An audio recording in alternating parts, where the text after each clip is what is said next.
Welcome in to KSL Sports Red Zone. My name is Dane Stewart. Please be joined by Jeff Hansen. It's Friday night, week 4. Football Friday. Doesn't feel like it should be week 4. Feels like week 1 was just the other day. It goes way too fast. Holy moly. Yeah, I mean, you're a week away from being halfway through the regular season. Yeah, that's no good.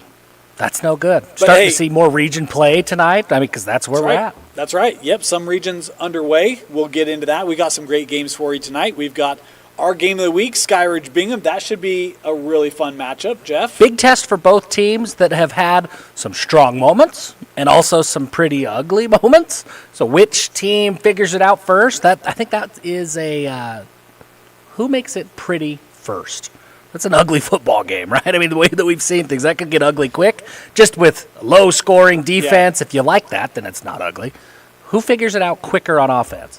I think we've seen some turnovers from both those two sides. I mean, Bingham, turnovers kept them in that game against Lehigh early. They forced a few to stick around, see if they can do that tonight against Skyridge. No orange lobsters for the Falcons. No. Just orange legs. Yeah. We'll work on it. We'll get there. We'll Lone Peak Mountain Ridge, remember this was a game last year. Mountain Ridge beat them, kind of shocked the state in doing so, and an opportunity for Mountain Ridge to try to make it two in a row. Well, and it's a game that kind of like Lone Peak Corner last week. We talked about, Lone Peak tends to play corner well. For whatever reason, they just play corner really well. That's kind of a Mountain Ridge situation in this one. For whatever reason, they tend to hang with Lone Peak. A lot of years that you think, hey, they shouldn't, but they do seemingly every year. So that game isn't one to ignore because that could be close. Riverton AF. This Riverton team has been on the doorstep a couple times. AF, their defense has struggled at times, been really strong at times. This kind of has a bit of a sneaky feel to it to me. It does, and it's a game that Coach Freeland has had circled at Riverton, for the first month of the season, because this is a chance for him to really make a statement and to say that, hey, this Riverton program, while we're still figuring it out, we're here, and we've got a system that's going to work. I know that those guys, the Silver Wolves, are going to be motivated. They're going to be juiced up. I'm excited to see what they are able to put together. And then how about this one? This one, I'm not going to lie, I'm kind of excited for this one. I wish this one was played in 2016, but Alta East. Oh, yeah. Great one tonight. You have East and Damian Crosby and Ochukulo, and I mean, they got a bunch of guys that can run the football. They've got an air attack that they can utilize as well. Alta, we've seen them. I think this game could be really interesting, Jeff. Can't wait to watch Josh Davis and Jalen Warren go against each other. Man, that would have been fun, right? I was talking to Vince before the game, and he's like, it's kind of weird when I'm drafting Jalen Warren on my fantasy football team. Crazy. And if you were watching Rewind back then, we would have told you he was the guy that had a big future ahead of him. So anyway, those 4 games, we got other great games for you tonight. Viewmont Bountiful, great rivalry game that we'll try to keep you updated on. Morgan Layton Christian meeting for the first time. 2 really, really good teams. Should be a fun night. Yeah, a lot of fun. Really excited about it. A lot of good games. Let's head out to Bingham. Skyridge making quick work on their opening drive. A gain of 25, and it's a spot trouvé first down for the Falcons. 1st and 10 now from the 24. And the flag flies. It'll be offsides on the Miners. Got to hold your water right there if you're a defensive lineman. That was the other thing that the Miners need to clean up from last week at Lehigh, as the Miners took 14 penalties for 119 yards, Moose, last week against the Pioneers. Ooh. 1st and 5 after the offsides penalty. So they'll send Fyans in motion. Sweetwine will hand it off for the first time. Zayden Salu weaving through traffic, and he's inside the 10. And it'll be 1st and goal Falcons. Against this front, you sit there and you're like, oh my gosh, I haven't gotten hit yet. What's going on? And he's like excited to get rumbling and rolling. But this offensive line for Skyridge is phenomenal. We've got an Oklahoma commit on one bookend and a Cal commit on the other. 1st and goal from the 6 for the Falcons. Send a man in motion. Sweetwine going to take it himself, looking for the corner, and he's met by 2 Miners, lost the ball. As the Miners able to get in there. Suka Finau jarring that ball loose for the Miners. Phenomenal job. Whoever gets the ball wins the game usually, and you got to hold on to that real close. But bringing up a second down, it's getting momentum because getting into the end zone against these Miners is a tougher test than mining the Bingham Copper Mine. 9 minutes to go in the game. Is Sweetwine going to give it back to Selu, and he'll get about 3 yards in it. We'll bring up a 3rd and goal now for Skyridge. Yeah, going into the teeth of this defensive line, you've got Ami Mawala, the high 4-star. You've got Will Vancott as well, and Jace Tupe, and a lot of other players that you're like, wow. 3rd and goal, and they just get it over the line. And Zayden Salu's got another touchdown, and the Falcons on the board on their first drive. Man, let's see what Bingham does. We're hearing rumblings. They might be trying a few different offensive philosophies this week. And let's see if we can get a response from them. But amazing job by Skyridge getting down. Wow, so Skyridge, their first possession, able to get down inside the red zone, finish it off on the ground. Yeah, made quick work of that Bingham defense. Really nifty catch to get the drive going, and then they just methodically moved their way through the red zone and into the end zone. East had to punt on their opening drive out to with their first possession, and they are just outside the red zone. As you see that catch take it down inside the 25-yard line. Let's head out. Well, yeah, there we go. Let's head out to East for this Alta Hawk drive. Laps there, and they are approaching the red zone here, Mike. Ball 1st and 10 at the East 24.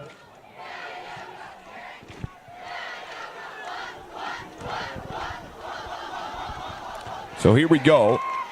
Tucker Brown from the shotgun, opposite 24-yard line. And the Hawks looking to strike first here. Both teams 2-1 in the season, first game of region play.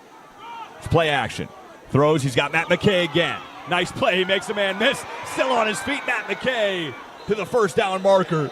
And this kid is not a joke. Matt McKay, a much-needed first down. McKay, an incredible senior wide receiver, currently leading the team in receiving yards per game at 79. He's got 2 touchdowns on the season, and quarterback Tucker Brown loves to target him on short throws, and we saw that on the last 2 possessions here, Mike. Yeah, Matt McKay, just an absolute phenom on both sides of the football, defensively as well.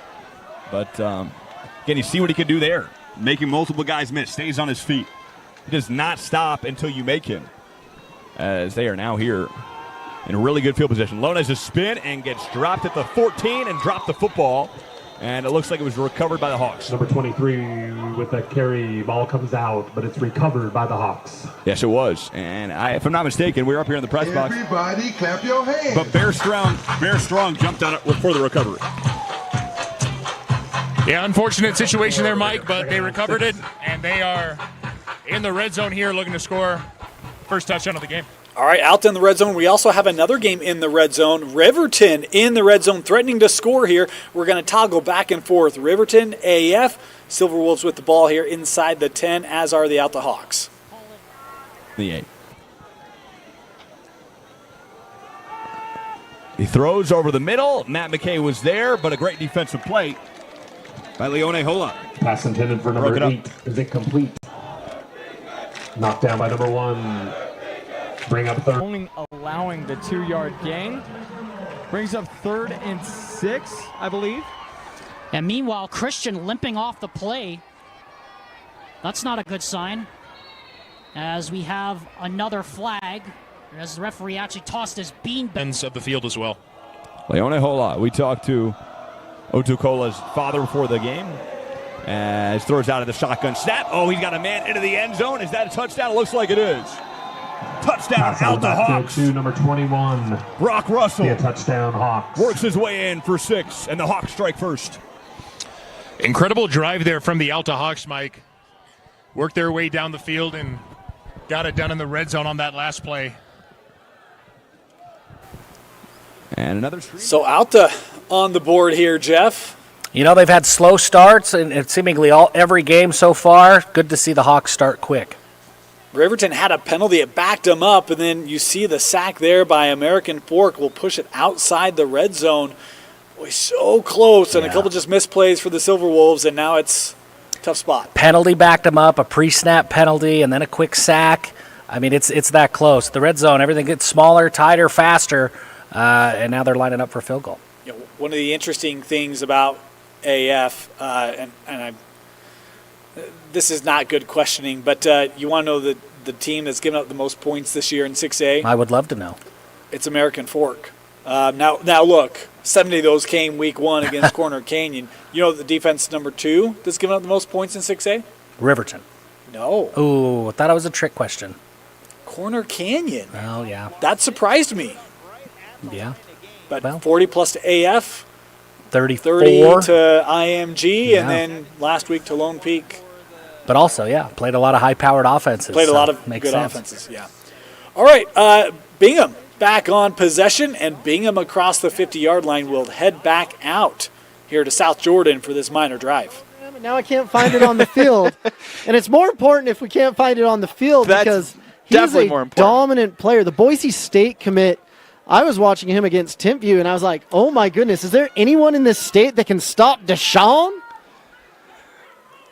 One of the top defensive recruits in the state of Utah.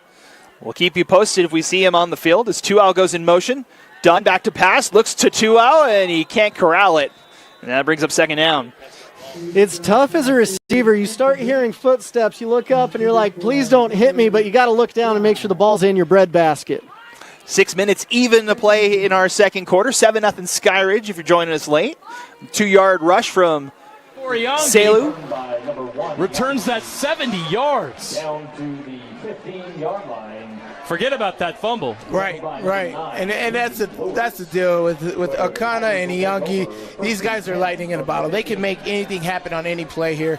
But look at this. It's hard to catch. Boy, big special teams play here. Orem off the punt, and how about this return, Jeff? Faletti Iyangi, every single week we're talking about him. Huge punt return to set up Orem's offense inside, I believe inside the red zone. Scoring opportunity for sure. Yeah, so we're going to toggle between this one, Orem in the red zone, and then Bingham just entered the red zone. Bingham Skyridge, although there was a flag on that Bingham play, we'll keep you updated. Let's head out here to West Jordan.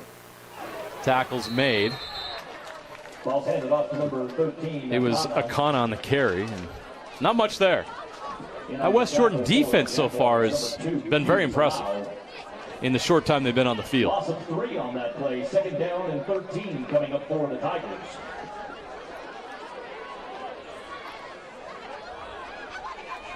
The Jaguars are coached by Ron Halbert.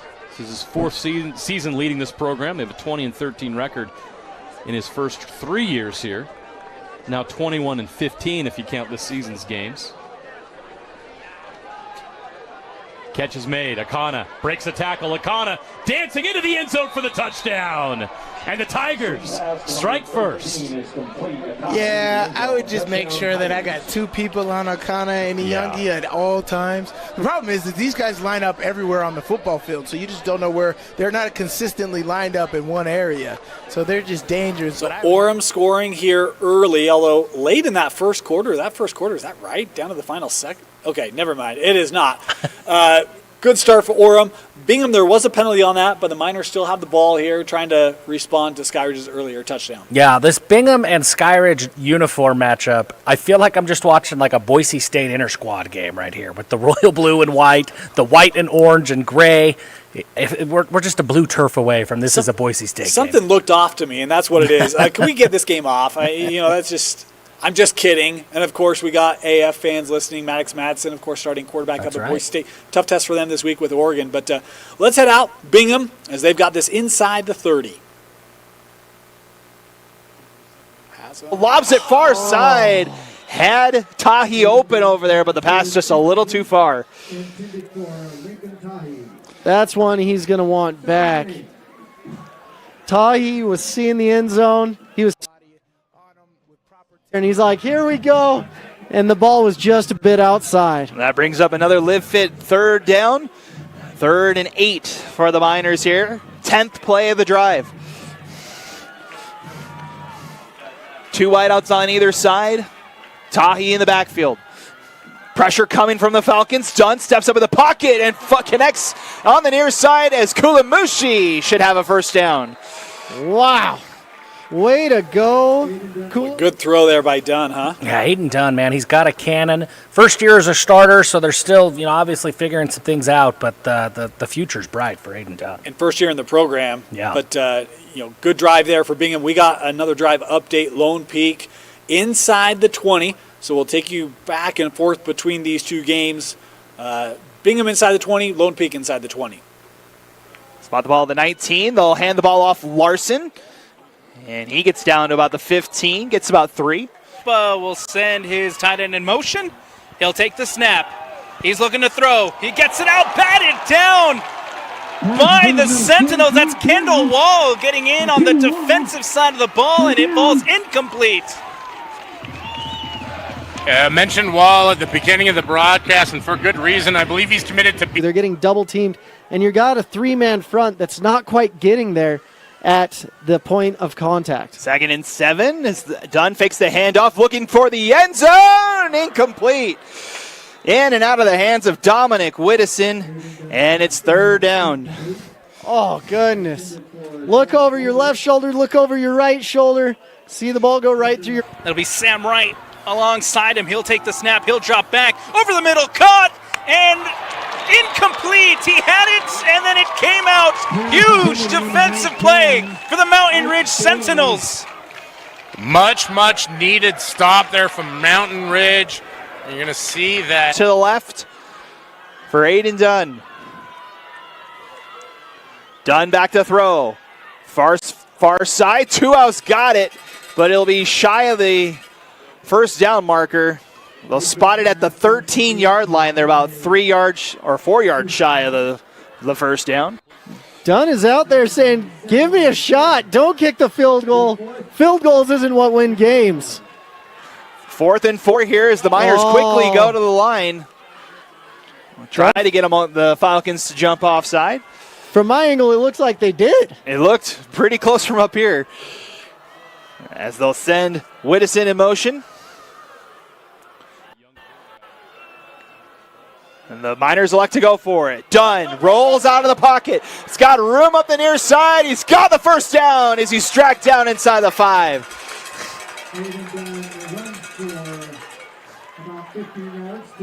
So Dunn showing the legs on 4th down, and it's 1st and goal Bingham. He's not typically the dual threat quarterback, but he's got some get up and go in him. I love to see that. He's like, hey, if no one's open, let's tuck the ball. Let's get what we need to live another day. And now they've got 5 yards from putting up the first points I've seen from them this season. Gain of 8 on that one for Dunn, and it's 1st and goal. Under 3 minutes to go in the first quarter.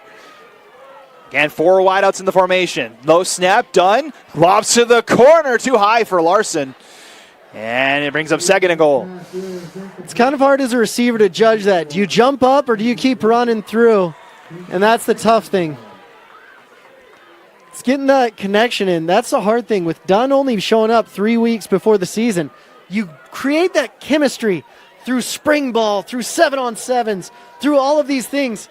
And Dunn showed up with about 3 weeks, and he's like, okay, here we go. Let's try to get something going. And you're starting to see the chemistry to get in there. I'm starting to see it week in and week out here for the Miners. 2nd and goal from the 5. This one they're going to hand off to Larson. Pinballs around. Still on his feet, and he's about the 1.5 yard line. Man. A couple updates for you. American Fork scored on a touchdown run. They lead Riverton 7-3. And Lone Peak, that Mountain Ridge defense held, limited them to a field goal, 3-0 Lone Peak. Sentinels back with the football. You mentioned him a little bit ago. He's in there now. This is my favorite formation. It's like, we're big, you're big, let's go. Tahi in the backfield as Dunn hands it to Tahi. And he's just shy of the line. They'll spot him right at the 1 as he reached out there. And now another decision for Bingham. It's 4th and very short. If you're a kicker, you're sitting there, you're like, please. But right here, the right choice. Let's see what they do. Dunn going to try and push the pile. It's going to come down to the signal here. Still no signal yet. Touchdown, Miners. Oh, Dunn. That's the Aiden we love to see. Wow, Aiden Dunn getting in there, imposing his will. He's like, a lot of things have not gone my way this year. This is going to go my way, and watch me get in the end zone. Let's freaking go. What a good deal for Bingham, making this a game. Oh, boy. Jeff, by little pieces of hair left in the leather there, that was close. You saw that NFL game last night. It was a toe. A toe was the difference between overtime and a win for the Chiefs. A toe was the difference between a touchdown and a turnover on downs there. Dan, real quick before we jump, Bountiful Viewmont game we're watching close. Bountiful already up 7-0 in the first quarter. They took their opening drive, marched right down the field. It's early. It's early. We picked that game. It's early, Jeff. It's early. Let's head back out. Orem again in the red zone at West Jordan. Let's head back out to the Jags. Same thing. Gava with the pitch. Nice run all the way to the goal line. Close. They're going to mark him into the end zone. Wow. For the touchdown. Beckham Curtis. Beckham Curtis, the sophomore, comes into the game and plows his way into the end zone for the touchdown. Looked very natural on that. What a power run that was. That was awesome. Great vision, great play call right there. Great job by Kaava at sucking up the defensive end right there, making sure that he committed to the quarterback and then pitched the ball, giving Curtis enough room to score on that. Point after attempt is good. 4 minutes, 11 seconds left to play in the first quarter. All right, we mentioned Alta. They actually picked off East, so the Alta offense back on the field here, leading East. But we're going to take you back out to American Fork. We said that, Jeff, this game could be sneaky. We're inside 2 minutes left here in the first quarter. 7-3 AF, Riverton with the ball at midfield. Yeah, they've looked good so far. And again, it starts up front, right? We talked about that with Lone Peak last week, and Riverton has played really well up front. And he trundles his way for a first down to about the American Fork 47-yard line. Finally brought down on the play by Reese, among others, but not before he picked up the first down to move the sticks. And Riverton just said, hey, let's get it done now. Let's get the first down, get a 1st and 10, new set of downs on their opponent's side of the 50. We'll see if they can continue this drive. Getting that new set of downs is really helping them. Sun beginning to set behind Caveman Jim behind us. On the top of the press box from the offset shotgun now. Christian goes in motion to the right. 3 men this time on the rush, and it's a flare out to Christian from the backfield. And Christian is brought down. Good open field tackle by Beckham Reese. Man, Beckham Reese really showing his speed and his play recognition as that halfback looked like he was open. Looked like he had some grass to run through. But Beckham Reese just turns on the jets, makes the hit,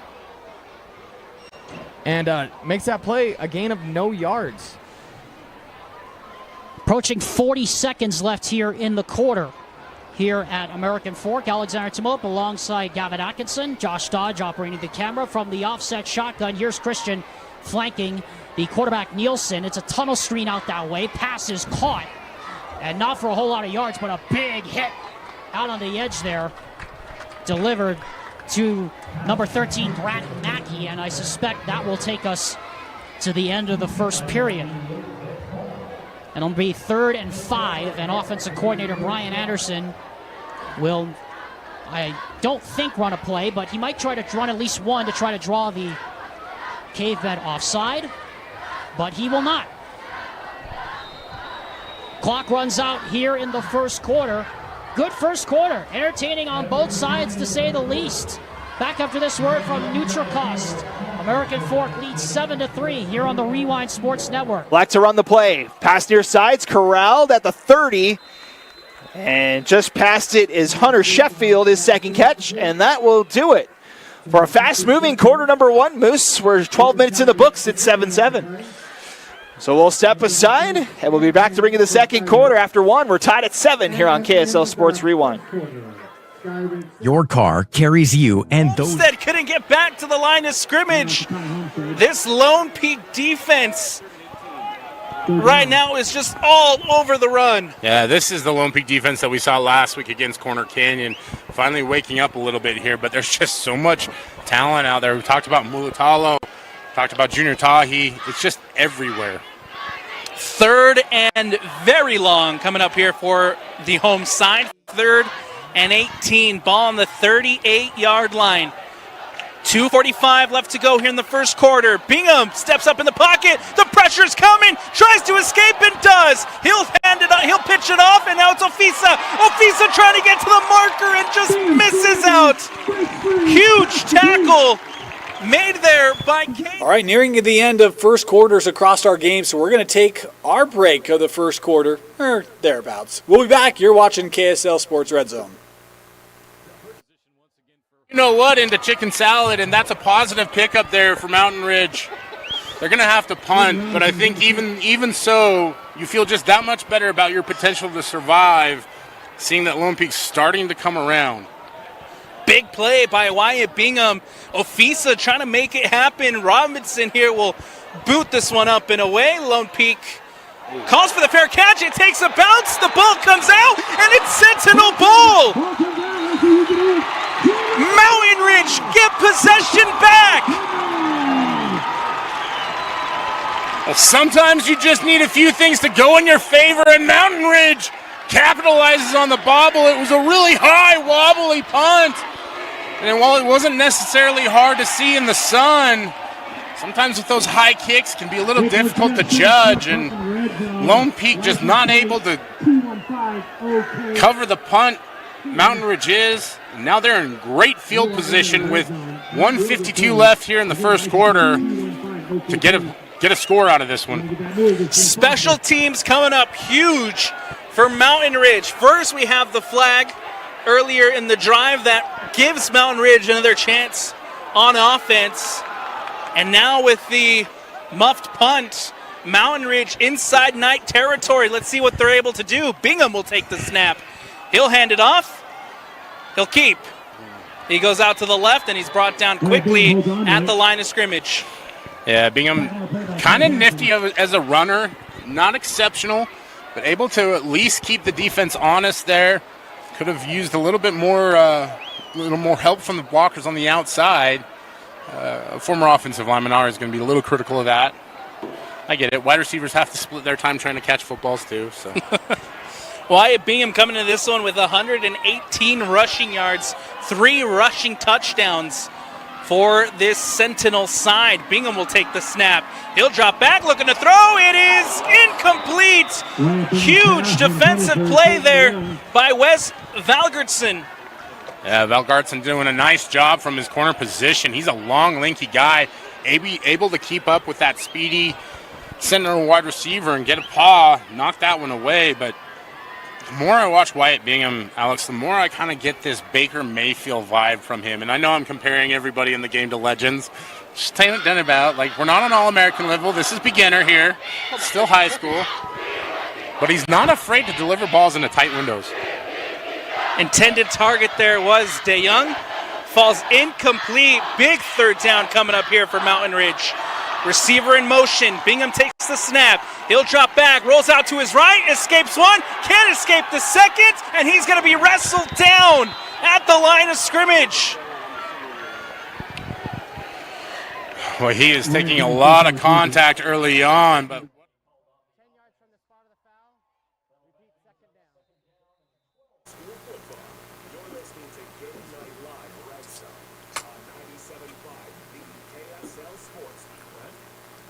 Welcome back, Dane Stewart, Jeff Hansen. Jeff, some good starts, early first quarters.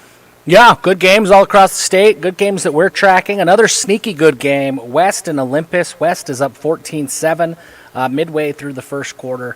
That's a game that we're going to keep an eye on throughout the night. Those are two teams that have played really well, really strong units. And how about this? East, we just late on getting over there. Our apologies, we were just coming back from break. But East getting on the board here with the touchdown and a chance to tie things up with Alta.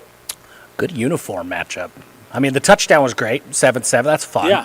But great uniform matchup. Yeah, I mean, I was noticing there's a lot of teams wearing alternate colors, jersey and pants tonight. Yeah. And Alta being one of those, the white with the black pants. But that all red look by East with the white letters, yeah. Simple, clean. But man, effective, huh? Yeah, it's clean. Looks good. So East with a chance to tie it up, and they do 7 apiece. East and Alta tied. Skyridge back on the ball across the 50. Jeff, your thoughts of what we've seen early in this one? 7 apiece. Yeah, we talked a lot about Bingham, that they need it to be a low-scoring game. So I think this is what Bingham has wanted so far. As you see, Keneal Sweetwine with a nice completion there for a gain of about 20, and it looks like the receiver maybe turned an ankle. That's what I want to see from this Skyridge offense. I need to see a playmaker stand up and make something happen. Let's get back out to West Jordan, Dane. Orem with a big pass play to set up another score for the Tigers. On the outside to get not even one-on-one. There's just a split the zone right there by Curtis. Amazing job. Kava hands it off. Bills into the end zone. Touchdown, Tigers. Oliver Bills into the end zone. Touchdown, Tigers. And Orem has a 20-0 lead with the PAT coming up next. See, these guys are playing all over the field. I mean, you've seen Curtis in the backfield. You've seen Oliver Bills in the backfield. You've seen Akana in the backfield. You've seen Ilongi in the backfield. All right, we're going to head out to American Fork. The Cavemen back with the football. This drive starting inside their own 10. Jeff, that didn't look like a good injury on that Skyridge player. We're not going to speculate what that might have been, but I think we're going to have a little bit of time here for that Skyridge Bingham game. That did not look great. Yeah, I hoped that it was a turned ankle, and it does. It looks a little bit more severe than that, which is too bad. You never want to see those things. That Skyridge Bingham game is actually interesting. Do you want to guess what that series record is, Jeff? We like this guessing game, right? I love the guessing game. I think it's a blast. Okay, so if I think through this, Bingham, I think, probably had the early advantage in that series. And then I think Skyridge probably came back. I'm going to say it's pretty close to 500. I'm going to say 4-4. Okay. 3-0. Skyridge has never lost to Bingham. I had a good logic, though. Look, I mean, honestly, it got me to the wrong place. When you think about it, it makes a lot of sense. We're going to head out to Mountain Ridge because the Sentinels are in the red zone. Hand off to Beck, but he's going nowhere. He's going to be wrestled down for a loss, and another big fourth down decision coming up here for Mountain Ridge. Yeah, and it's about 4th and about 6, 4th and 7 here, under 11 minutes to go in the second. And you're seeing that they're going to go ahead and kick the ball here. At least that's what I'm assuming here is there's a massive change of personnel. It's for Sweetwine, 1st and 10. They'll keep it on the read option and be dragged down after a gain of 1. Can't get very far when you've got 3 or 4 defenders coming down on you. That was Neil Laban, the guy who just came in for Peppa with the tackle there for the Miners. Here's the crazy Sentinels thing. just kicked a field goal, so Mountain Ridge with a nice drive. They tie it up with Lone Peak. We talked about it before the game. There's sometimes matchups that are just close. That maybe there's a talent disparity, and it doesn't make sense, but for whatever reason, the game is just close. Mountain Ridge and Lone Peak, they always play tight. And here you are, 3-3 in the first half. I was corrected. I said Mountain Ridge trying to make it 2 in a row. They did lose to Lone Peak in the playoffs, so I wanted to make sure that Vince Francis got his due. Real stickler for detail. Look, he doesn't like it when I don't give him credit, right? So I always try to give Vince credit when we can. Vince was all over that. So this is a relatively young series, but it's been a great series with Mountain Ridge and Lone Peak. We've got some fun facts there. But Skyridge inside the 10. We'll head back out. Well, there was a touchdown there for Skyridge for our radio offense. Let's move to Alta and East as Alta with possession. Important. As Brown fires one, and it's picked off. Back the other way we go to the 40, 35-30, 25-20, 15, 10, 5, into the end zone, to the house. Number 20, Tate for a touchdown. And what a defensive play by TJ Tate. The home crowd here really getting into it, Mike. They're loving that one. Pick 6 for TJ Tate. 2 touchdowns for the young running back / defensive back. TJ Tate, GT. Wow, what a play. All right, so Alta East, we knew that'd be a good battle. Right now the poll is 2-0. We haven't seen either touchdown for our video audience. Riverton, we said this had a sneaky game. They're back in the red zone here, Jeff. Hey, man, you play good up front, then you're going to have a chance, and that's what's happening. Coach Freeland, he's an offensive line guy, and he's got his offensive line playing well. Riverton in the red zone again. So Riverton hanging around. Give them credit here in the early going with this AF team, as we have the official call pass interference against the Cavemen. And AF is going to be, really frustrated with that call, as it was covered up really well, but you saw both officials throw the flag.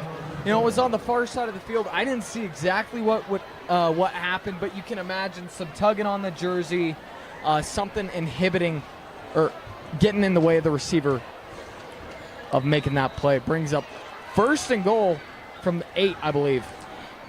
1st and goal from the 9. Nielsen, plenty of time, throws high and incomplete, intended for Clover. And actually, it's not 1st and goal, Gavin. It's 1st and 3 from the 9-yard line, but now it's 2nd and 3. So, there you go. So now we got that straightened out. But anyway. Man, I forgot my contacts. No, not really. But, man, Nielsen's really going to want that one back. If he could put that one a little lower, he could have had a touchdown right there. We'll see, 2nd and 3 coming up. I expect to run because that's what they've been doing all night. But we'll see. 2nd and 3 from the 9. And it is a play action and a throw into the end zone. Incomplete over the head, this time a slack.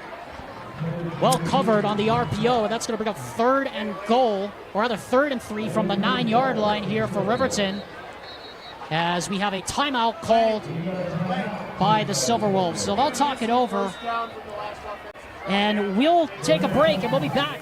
Time out there at American Fork. Let's head back to Mountain Ridge as Lone Peak coming back out on offense. 10:02 left to go in the second quarter. It has been a defensive battle, 3-3. Field goals for both sides, the only scoring so far. As Lone Peak here will have to punt this one away. Ball booted up. It looks like that's Landon Goff on the punt. A little bit of a shorter punt. I said coming out on offense. I mean, the offense was coming out. We just really wanted to see that punt. Yeah. Yeah. That's what we're known for. Punt people. Yeah. Big punt people. Big special teams fans. Huge. It's all that time I spend with Moose. Back out to East High School. Alta just throwing the pick 6, trailing East here. Tucker Brown from the shotgun here on their own 20, and looks like he drew the defense offside. The unfortunate thing is timeouts are super quick. We're heading back to American Fork for Riverton. They read it, and they were ready for it. Good play that time by the nose tackle, Dallin Afu. And it holds Riverton to a field goal attempt once again. Loving these neon green shoes Riverton's rocking. I've seen multiple guys rocking them out on the field. Great compliments. Makes it easy to tell which player's which. And Walker's kick is blocked.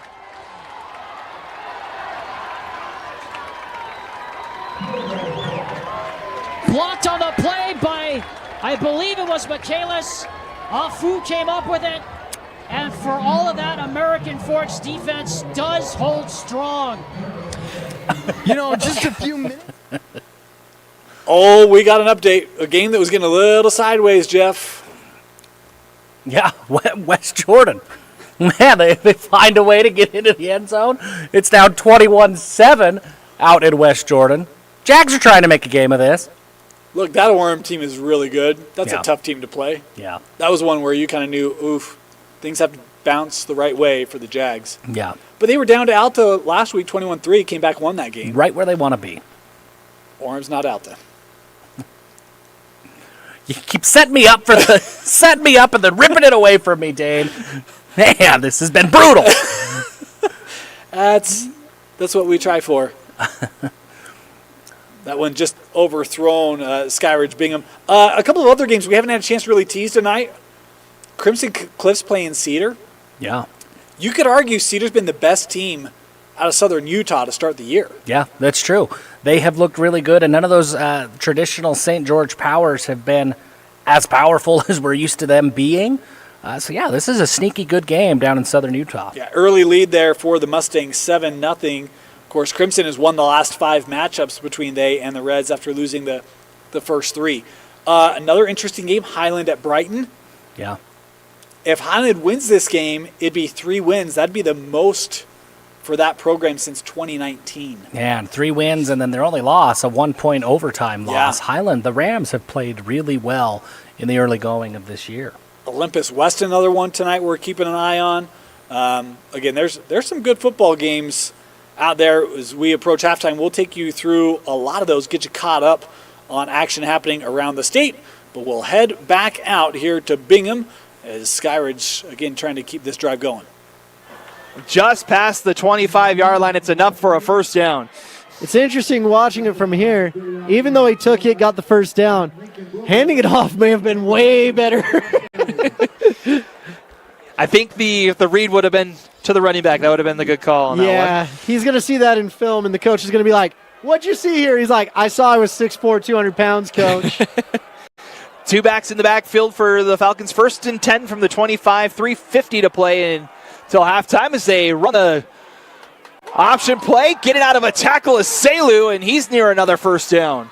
Man, usually the sure tackler, Charger Dottie, Washington State commit, usually gets that, but he lost his feet, and that resulted in a first down for Skyridge. About 10.5 on that one.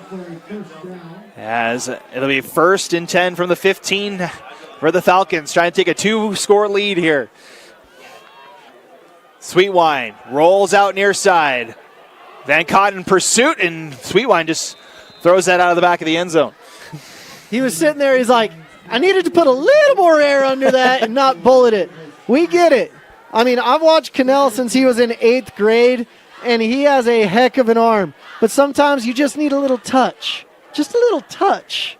Intended for Davis Fyans on that pass. All right, for those BYU fans, I'll apologize. We got a lot of red zone action for you right now. Skyridge in the red zone at Bingham, AF in the red zone against Riverton, and Mountain Ridge in the red zone. We'll toggle between those 3.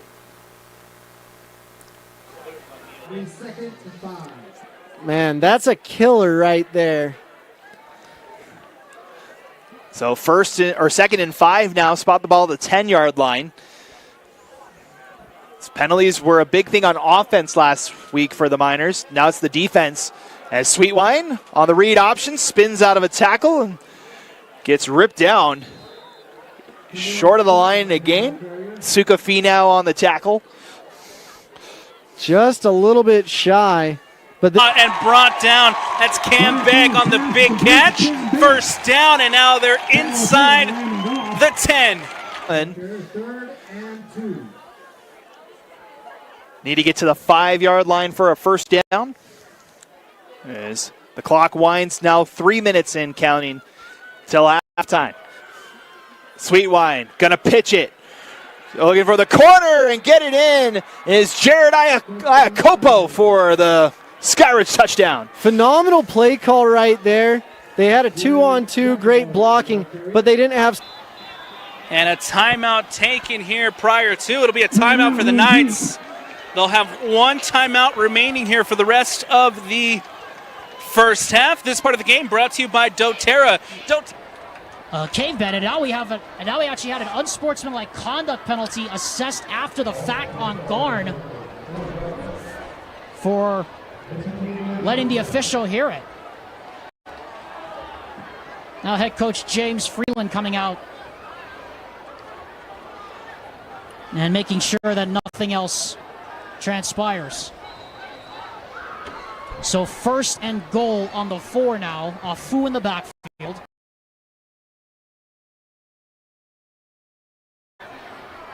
Or rather, double wide receiver to the left. H-back lines up to the right. Single wide to the right.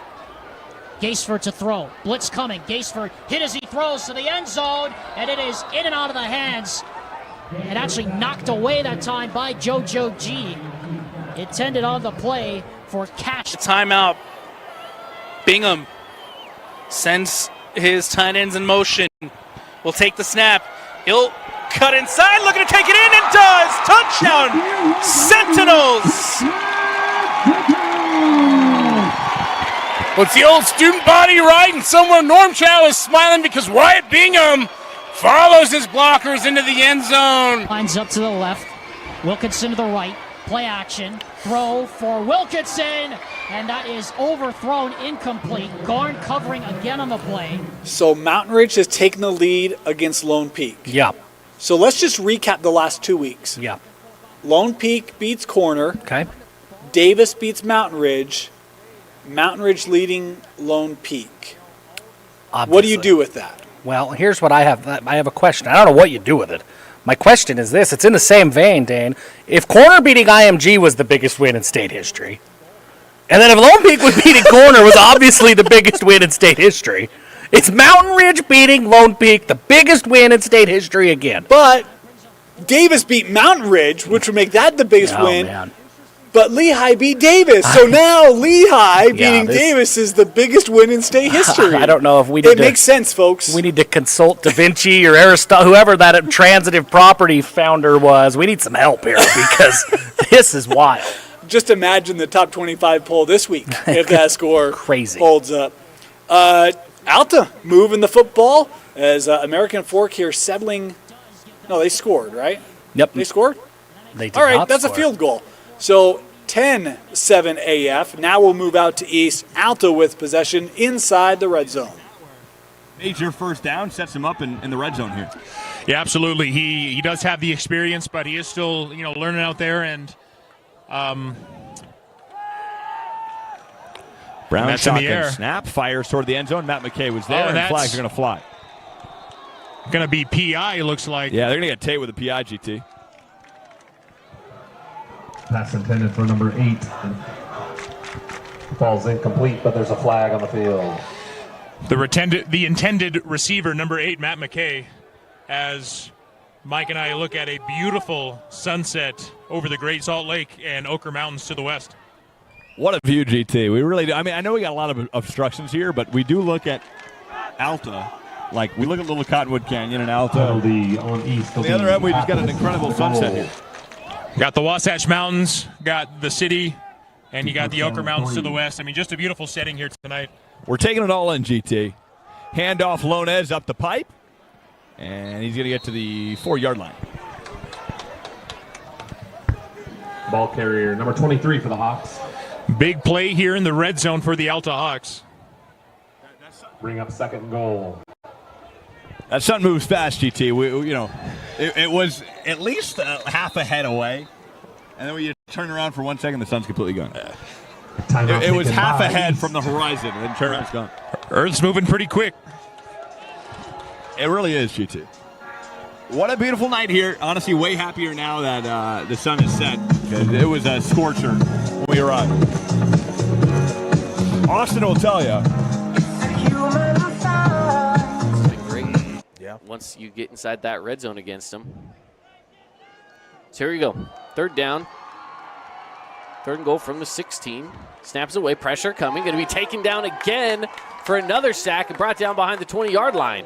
Yeah, and that is another. We have brought in a new game. Crimson leading Cedar 7-0. Reds have the football. That third and long and sacked on the plate. But you got to love a quarterback wearing 41. Yeah, throwback.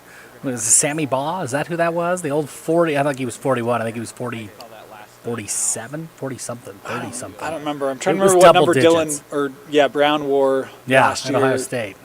37? I don't remember. I don't remember. But a big number nonetheless. Not a typical quarterback number. Right. There's 2 seconds left. Fourth down, and looks to be fourth and goal from the 21 for Cedar, trailing 7-0 in that first half. We'll head back out to East as it's a, first and goal here for Alta? Takes a snap. Bootlegs right, fires to the end zone, and incomplete. Not sure was the intended target. Pass intended for number 17 is incomplete. Bear Strong, I think it was. Rare scramble there for Tucker Brown.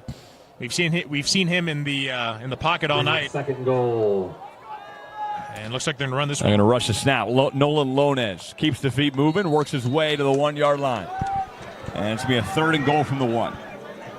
Ball carrier number 23 brought down by the Leopards. That'll bring up third down and goal. GT, run the wedge here. I mean, why not run the wedge and just take it up the middle? I'm thinking the same thing, but this East High defense is not letting up. Nolan Lonez powers his way to the half-yard line, and will they keep The offense Third out down there. run short of the goal line. It'll bring up 4th down and goal. Great defensive stand by this Leopard front line. Phenomenal stops here from the East High Leopards, and curious to 4th and see goal from the half-yard line. what else is going to do. This East High D line is not letting up. Tucker Brown from the half-yard line. Let's see. They hand it off to the outside, and he breaks his way into the end zone for the touchdown. Ball carrier number 41, looks like for the Hawks. Touchdown. First carry of the day. Boy, East almost had that goal line stop. Yeah, the East is they've played well. Had a big pick six, nearly another big defensive stop on that one. Inside 2.5 minutes to go, first half. Riverton with the ball in American Fork territory, trailing 10-3. We head back out for this Silver Wolf possession. Yards after the catch. 1st and 10 from the 42. Here's Nielsen to throw. Throws. That pass is almost picked.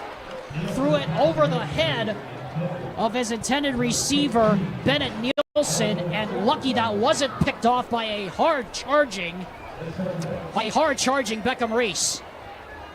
And you know, Alex, speaking of NFL football, we finally reached the start of NFL football, which signals the start of football season officially. You know, high school's been going for a couple weeks, college's been going. Nielsen sacked again. That's the 3rd sack of the ball game for AF. A coverage sack that time. It is Huff, among others. And speaking of NFL football, I think that's what the Niners are probably going to be doing to a lot of opponents this year defensively. Great defensive front for the Niners this year. All right, so we will slip out of that one, head over to Bingham. Skyridge leading 21-7. They have it here again. Finds in motion. They'll hand it to him on the jet sweep. Good pursuit for the Miners, but he gets out of it and out near the 30. The most important thing he did there was hopped out of bounds and preserved the clock. Spot the ball at the 32-yard line, so a gain of 8 on that one. Brings up 3rd and 7 here for the Falcons. Now, if you look at the trips to the bottom, they're not matched up very well, so look to a pass out here to the far side. Sweetwine going to get the call from Justin Hem on the far side. This defensive staff for Bingham, they're like, we can match up one-on-one with any of your guys. And with the running back switching sides, good call timeout. And they'll call the timeout. Didn't like what they saw. So we'll step aside. 1:26 to play. Ball from Coach Mark Brockbank as he sucks the defense in. Lone Peak. How about this? They were trailing 10-3. Nice drive and able to score here. Yeah, big response from Lone Peak. Assuming here PAT is pending, assuming they kick this up and good. 10-10, that's a big response by the Knights in that drive. All right, we're going to take a quick break. Final minutes of the first half come to a conclusion. We will be back. You're listening to KSL Sports Red Zone. On a massive run to the 36. Lucius Lutali, haven't seen a whole lot of them tonight prior to that pass, but one of their leading receivers. So Lucius Latali gets his team to the 36-yard line. And a fresh 1st and 10 here. Clock running here, 1:29 to go. Fakes the hand. No, they're going to run it here. And flags are going to fly on the Otukolo run. Carry. We got a flag down the field.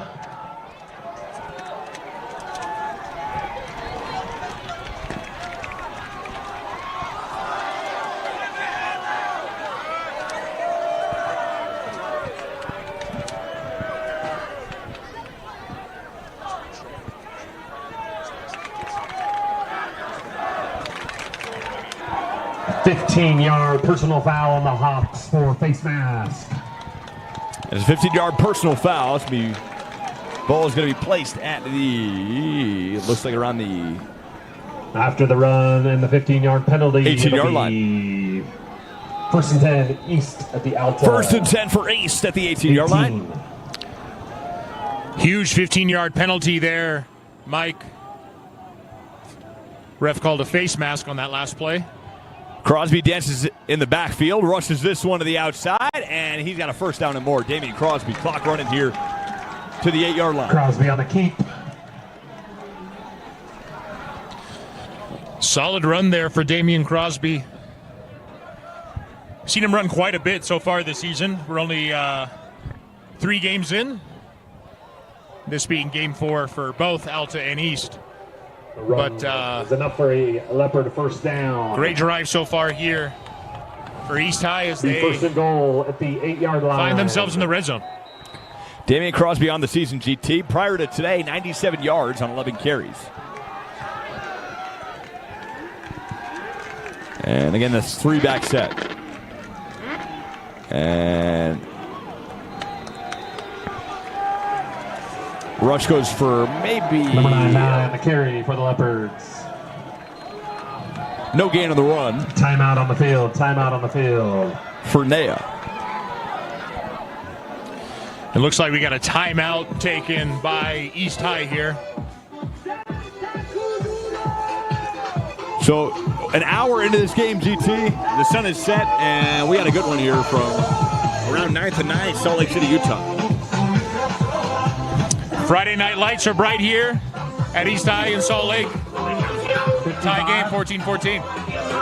54.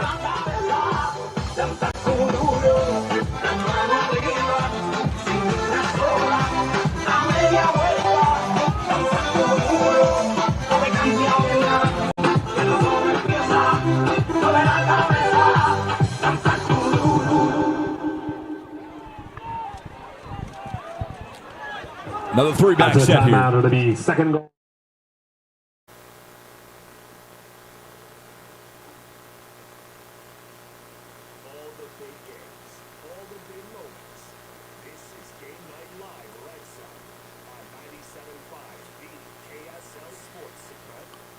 Final minutes of this opening half. East inside the red zone. Bingham with a big interception and a big return. They're in the red zone trying to get back to one possession with Skyridge. We will toggle between these two games near the end of their first halves. Just outside the red zone. The clock. 2nd and 10 here for the Miners. 3 wideouts to the near side. Finau, read option. And it goes nowhere. The ball's loose. The Miners able to get back on it. It's number 52 for the Miners. That's Titus Lapati able to get back on it. Penalty there, GT. Yeah, tough play for East, but they are still looking to get back on the board here. Crosby fires towards the end zone, and it was nearly caught. All right, we got another game in the red zone. Riverton at the 2. Expecting AF to run what they're going to run, kind of bully Riverton on both sides of the line of scrimmage. And Riverton has just proven me wrong, and I'm loving it as it's providing for a great game. There's a saying, football isn't played on paper, and it is at full display right here. So Riverton going to take their time with 2 timeouts left. They're just going to drain this clock all the way down. Crosby fires, got a man over the middle. And to the 3-yard line, they should mark him. Dots the offset eye from the 2-yard line. It's a sneak as they just try to shove Nielsen over the line. Did they get him over? No, they didn't. He's close, though. He is just short. Clock still running with 18 seconds to go. And now the clock stops. Another flag down, and it's a false start on the Miners. Man. Looks like the player in motion didn't quite not go forward on that one. So back it up, 3rd and 17 from the 19 now. The nice thing is you're still in field goal range now, but you're making a more complicated field goal the farther back you go. 42 seconds to go. Clock still stopped. As the Miners trying to get... All right, Riverton took a timeout to stop the clock there. East inside the 5.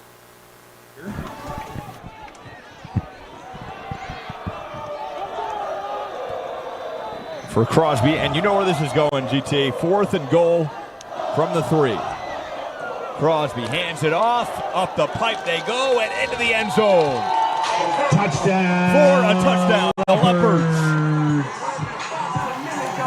All right, touchdown East. They retake the lead. Can Riverton tie things up? So I trust in the coordinators and the coaches. You see head coach Jim Freeland wandering the sideline down near that dawn marker. 17 seconds left. Nielsen, this time, stopped at the goal line again. Tried to fall forward, but got stopped again, and Riverton is going to be forced to use that last timeout with 13 seconds remaining here in the first half. I believe that was Jacob Nelson on the defense doing a one-man. All right, another timeout there taken by Riverton. Jeff, I've been surprised how many quarterback runs we've seen in early action tonight. Yeah, a lot of quarterback runs, quarterback sneaks. Uh-oh. Lone peak. Ooh. Little screenplay to the house. The Knights retaking the lead on the road. Man, what a run after the catch. Great play call by the coaching staff there, Coach Brockbank. That screenplay, Mountain Ridge did not see that coming. No, everything was on the edge, that middle of the field wide open. A nice job taking that in for the touchdown as the Knights retake the lead. And Riverton coming back out after using their last timeout, final seconds, and potentially the final play if they run and don't get in here again. Oh, it's a risky play, but if you can break that goal line, Riverton will have a touchdown. So here we go. 3rd and goal from the 1. And Nielsen to throw to the end zone. They do get the touchdown. And it is complete to the ex-receiver Slack. And we are an extra point away from a tie game with 10 seconds left in the first half. I kind of figured Riverton would throw it there, given that it was 3rd down. But you see that matchup on the outside, and it's like, oh, man, that's a big receiver. Yeah, you have the big mismatch. And then everybody's favorite play call, the end zone corner fade. Looked great there. Sure did. Bingham here trying for the 35-yarder. That kick is up, and it is good. Yes, sir. So 21-10, Bingham with some late points. Yeah, big response from Bingham. I mean, they get the turnover. That game was looking like it was starting to get away from the Miners, that Skyridge might run away with this one. So good response to pull within. It's still an 11-point deficit, but that looked like it was going to go down 3 touchdowns. We are approaching halftimes, just final seconds at AF as the Cavemen will have an opportunity here on special teams. Alta with the football here again, trailing by 7. Bingham set to kick off, and Mountain Ridge coming out for a possession here near the end of the first half. How about, this is a game we talked about before the show started. Northridge Box Elder. Yeah. Things transpiring in Layton for the Knights, 21-7. Yeah, the Knights look good. The Knights have played. I didn't give the Knights the respect that they deserved. Yeah, I was going to talk to you about that. You pointed out that, hey, this looks like it could be a good game, and I said, I don't think so, Dane. I think you're wrong, and once again, I'm wrong. Well, it's 21-7, so, I mean, is that good? You know, it's good if you're a Knight fan. Yeah, that's true. Right? true. Coach Frescus did such a great job at Woods Cross, returning to his alma mater of Northridge. It's taken him a couple years. That Northridge team, they've got some players, and it's great to see that program get back. That's a proud program. It is. There's a lot of history at Northridge. If they can keep talent, I mean, it's not great that you have to talk about retaining talent in high school, but here we are. If they can keep talent at Northridge, there's a lot of really good football up there in Layton. Well, and not only that, but, you know, I'm going to be selfish here. I went to high school in Idaho. Okay. It's why I'm not very smart, right? Idaho education here. But that was my alma mater's colors, the old maroon and silver. So for me, it's kind of like I'm always kind of a go Northridge. It takes me back to glory days. I'm a Clearfield guy, yeah, so I can't. So Northridge, I mean, I'd rather them not gain yards at all. Yeah. But maybe it's good for somebody. But you can at least respect the color scheme, can't you? Sometimes. Depends on the colors. Let's be honest. You are the city of air or whatever that was debuted. Or dubbed, I should say. I think you nailed it. Is it City of Air? I think you nailed it. That'll work. We got quad box for you. AF trotting off to the half. Skyridge, you're starting possession. This Mountain Ridge game, I haven't quite been able to piece together what's happening here. Yeah, a lot of refs reffing in that game, and it seems like they've been reffing pretty well all night long. They've just been like, as refs usually do, well, right? Like they usually, every time I feel like I look up at that game, there's either a big play for a touchdown or a lot of figuring out what's happening. Well, they figured out what was happening. There's a big penalty. Will back them up. Bingham and Skyridge, meanwhile, head into the half as well. So both those two games at the break. A good game in Cache Valley that we haven't talked about yet tonight. Bear River made the drive across the canyon to take on Mountain Crest. Mountain Crest has been good this year. Yes, they have. Bear River has been, they've struggled. They're 0-3 to start the season. They're in a dogfight up there in Hiram. It's 7-0 Mustangs in the second quarter. They have been in games, though. They have Bear been. River, They've been right on the Cedar cusp. Valley, they were right there. Yeah. Olympus West, did we talk about this one? A little bit. This is one I think is really interesting. West has had a really tough start record-wise, but they've played maybe the toughest schedule put together. Yeah. It's been nothing but out-of-state teams. It's been just hard. Yep. In a battle right now with Olympus, 21 apiece. That one last reported in the second quarter. A game, I think we talked about it briefly. The last score that I have, I don't think this is accurate, but I see the start of the second quarter in Kaysville. It's 42-0 Darts over Kearns. The Bodie Sparrow show today. He had an 80-yard touchdown pass from Traden Bessinger and then a second touchdown catch. Excuse me, an 80-yard touchdown catch from Traden Bessinger and then a second touchdown catch early in the first quarter. In the first 2 minutes, Bodie Sparrow had 88 yards and 2 touchdowns.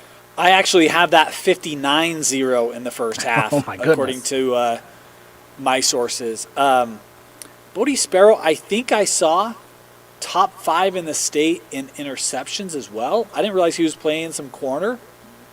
Yeah, I think he plays safety. Safety? Yeah, and he's got the athleticism to do it. Moose and I were all over this kid last year. Yeah. Bodie Sparrow, that kid is going to be something special. When did this become a wide receiver state? Yeah. Right? It's like, it's always been fine, but you go from a guy like Cody Hagan and Jerome Miles and like... Yeah, I mean, it happened... It seemed like it was Simi Fahoko who really burst onto the scene, like that national level recruit. I know he wasn't first, but first in recent memory, and then Puka followed suit. Now they're everywhere. They're everywhere. Yeah, it's crazy. On sale at a market near you. Beaver Duchesne. This is a great lower classification matchup. Two very proud programs. Beaver leading that one 28-7 at the break last reported.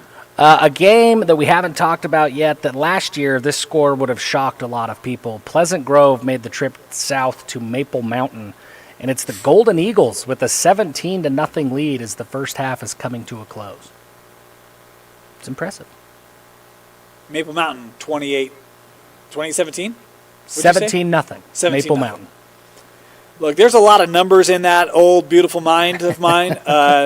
Speaking of, we're at halftime. We like to have a little fun here. For those on the stream watching Alta East, Alta with the ball at midfield, we'll give you a prize on that one every other game that we're tracking at halftime.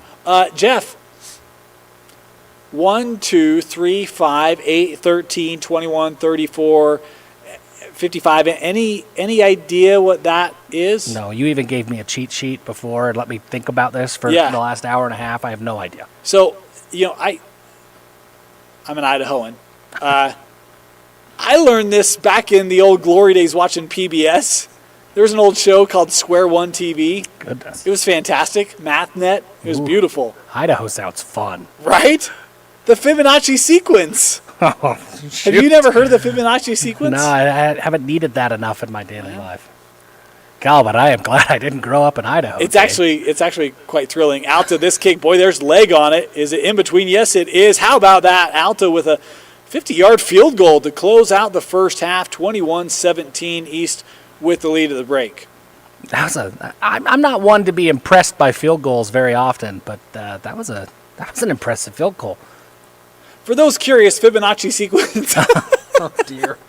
You add up the numbers, right? So 1 + 2 = 3, 2 + 3 = 5, 3 plus 5 equals 8. Yeah, 5 plus 8 equals 13. There's got to be a commercial or something that You we just- can go to you just keep going. Re-engage the It audience always- here or something. I don't know. Man. Well, if you want to re-engage the audience, this will be good. Corner, Farmington, good bounce back for Corner tonight. 28-0 over the Phoenix at the break. We talked about it this week, Dane, that how is Eric Kerr and Hila Kasuga, how are they going to respond where Hila Kasuga might be the best rushing option now? He might have to be more than just a pocket passer. The Corner's first touchdown of the game was a Hila Kasuga 20-yard run. So clearly they are getting him established, getting him going in that run game. He's now thrown 3 touchdown passes to boot, but they got to find a ground game somewhere. You know, and I thought I heard from a little birdie this week, maybe another injury on the defensive side for Corner Canyon. So those injuries continuing to add up for the Chargers. By birdie, I mean Twitter, X, or whatever you want to call that platform. I don't even know. This was a game I thought was interesting coming into tonight. Harriman Westlake, Harriman new coaching staff. Westlake, second year, I think, maybe third year. I don't remember for that staff, but trying to get some traction going there. 14-6, Harriman leading Westlake. And one of the things that was kind of surprising as I was looking at this week, Finn Mauer's top 5 in the state in interceptions. So he's been great for this Westlake defense. But this is a one-sided series, 10-1. Harriman has led this series over the Thunder. Yeah. Another game up north, Bonneville started off 0-3. They made it to the playoffs last year. They won their first-round game. They lost a lot of talent. They had a lot of seniors on that team. They're playing a really solid Woods Cross team at Woods Cross. It's 15-12 in Woods Cross right now. The Lakers are hanging with Woods Cross right now. It's good to see. I mean, there's talent and experience on that team. They just lost so much. Has there been a touchdown in that game? I believe so. I believe Woods Cross. I was hoping for 9 field goals and a half. Right? That'd be awesome. That'd make Moose super excited. Right. Bountiful Viewmont. Last check I have 2013 Bountiful second quarter. Thought that would be a great game. And in case you haven't heard, you got to get familiar with Viewmont. Longson's been spectacular. 64% completion percentage. He's been great. Yeah, he's been fantastic. That Viewmont program has been a lot of fun to start the season, and they're in a dogfight, right where Bountiful has been every week. It seems they're in 1-score games, and here they are again. Emory Manti. This one, I thought that'd be a good game. 26-6 Emory. Like you think about how Manti started in Starkweather, and we were like, "Can 3A? Is anyone going to compete with them?" Lost last week, trailing by 20. Yeah, wow.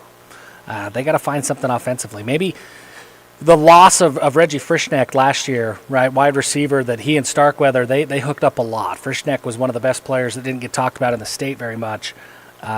He's gone, and Starkweather hasn't really found that go-to connection so far this year. That Templar offense has stalled a few times this season. Yeah, that one surprised me. Copper Hill's leading Syracuse. That'd be a nice win for the Grizz. Yeah, that would be a really nice win. That Syracuse team, we knew it would be a tough year for the Titans this year. A lot of rebuilding. A game we talked about earlier, it's now at halftime. Brighton 14-0 over Highland at the half. Brighton looks good. Brighton is 3-0. They kind of came out of nowhere. They're looking to go 4-0. The Bengals are good again. We've got a couple of games. Lone Peak, Mountain Ridge, that one going to head to the break.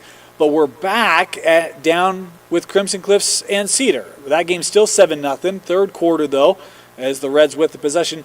Going back to Brighton, this was really surprising to me when I was looking at that game this week. You want to take a guess at how many yards per carry Brighton is averaging on the season?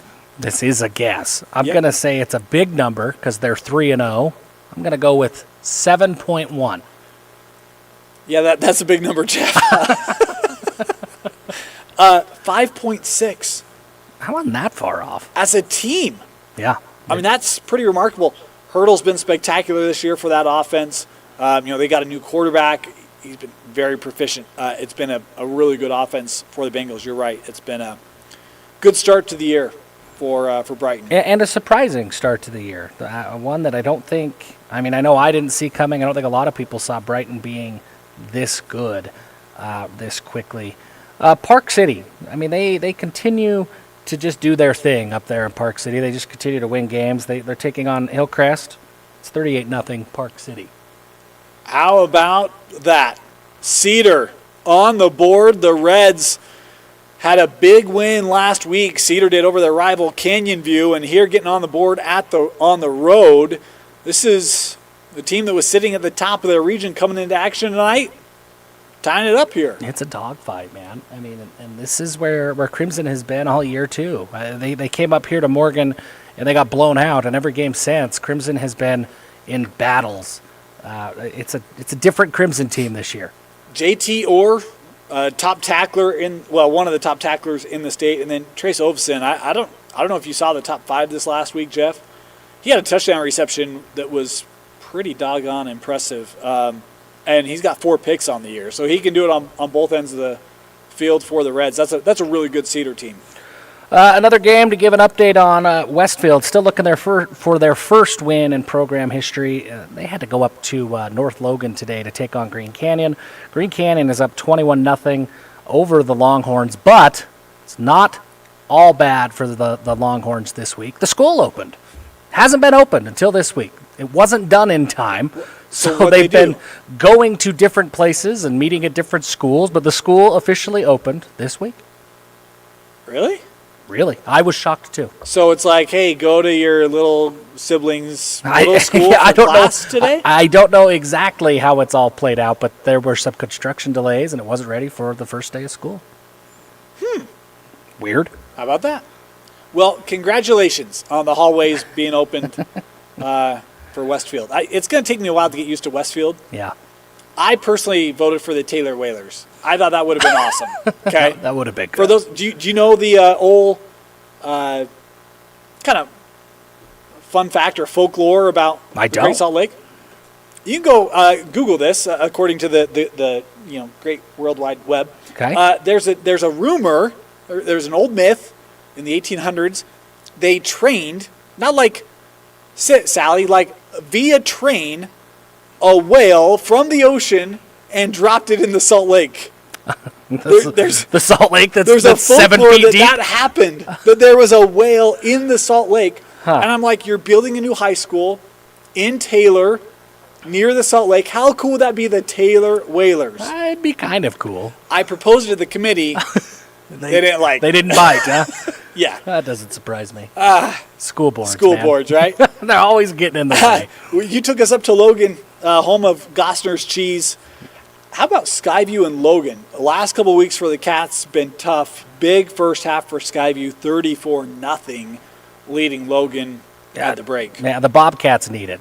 You don't know this about me. My parents are both Skyview alumni. Oh, I did not know that. Yeah, so they are near and dear to my heart. We can't talk about Skyview very much. Dusty would never let me. Yeah. But now we can a little bit, and they needed a bounce-back win. It's been a tough start to the season, 1-2 to start the season. So big win against a rival. That's a big rivalry up there, Logan versus Skyview. It is, and it's kind of weird with the new high schools up there, how those rivalries, it's like everyone just hates each other now, Yeah, right? all the time. They're all rivals. A lot of hate. But it's friendly hate. Well. Other updates you have, Jeff? Stansbury. Stansbury's up 41-0 over, at least my last update, 41-0 over Cottonwood. Murray is all over Jordan, 28-7. So, I mean, a couple of teams that are doing what you would have expected coming into the week. A lot of blowouts across the state right now. I'm going to ask you a question because there's really only one right answer to this. Okay. Morgan leading Layton Christian 35-0. How good is Morgan? Man.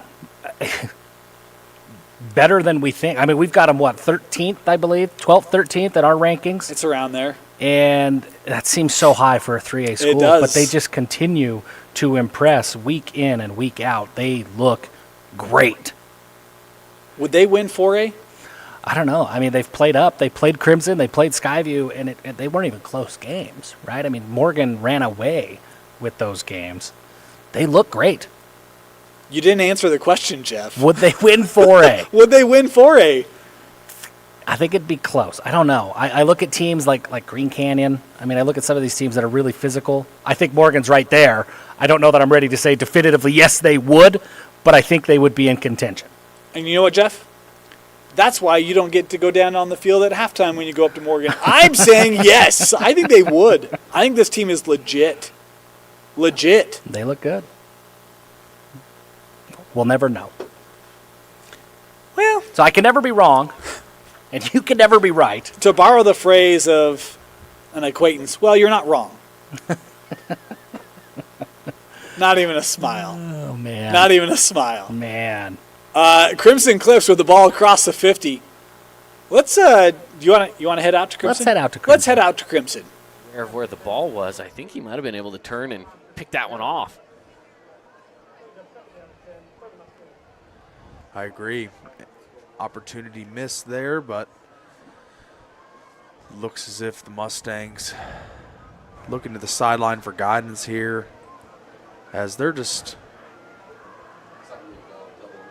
It isn't as well-oiled of a machine as it looked on that one drive, the one scoring drive. Hasn't looked the same since.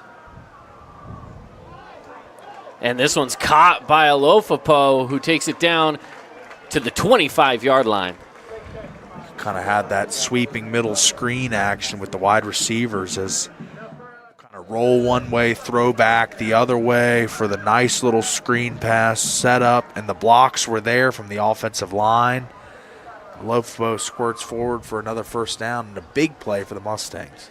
And an injury timeout is taken on the field. We got another one of these Cedar Reds players out. They look to be just massaging on his calf muscle there, so a little bit of, that heat getting to you. A little bit of that heat getting to you tonight. Yeah. And, it's going to cause some cramping. Yeah. It's the case. I got a vicious attack of cramps one time playing a football game in high school where I had full body cramps and really couldn't do anything. Like, my whole body was cramping. It was a weird experience. And so when it gets hot out there, especially humid temps back east where I played football, it was a little different animal. But it is hot out there, and especially hot down on the turf. So hats off to these players as playing the game they love. But it is definitely a toasty one down there.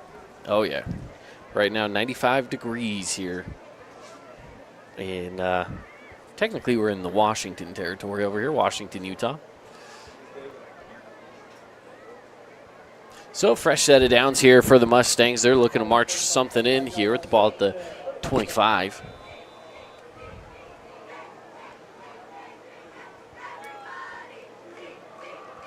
And pushing it forward. Well, game 3. A good first down play there as the trench warfare starting to pick up here for the Crimson Cliffs Mustangs as they're really digging in and starting to get their blocks down to the second level and really spring Christiansen. I wouldn't be surprised to just see him get the ball just about every play on the sequence. Snaps away, and here's Christiansen again, taking the ball towards the outside. I mean, if you can get 6-7 a carry, why wouldn't you just All right, we're nearing the end of half times. We are going to take a break. We'll be back, and we'll have second half kickoffs when we return. You're listening to KSL Sports Red Zone. Yeah. They're going to give them 3rd and 1 here.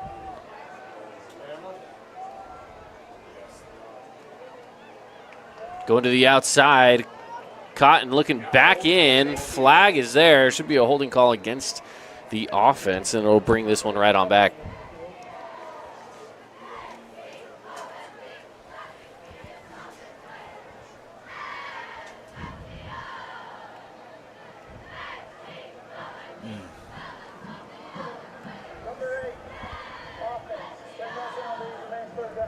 Yeah, sure enough, holding is the call, and it goes against Boston Barrow, and that'll bring it back a little bit here.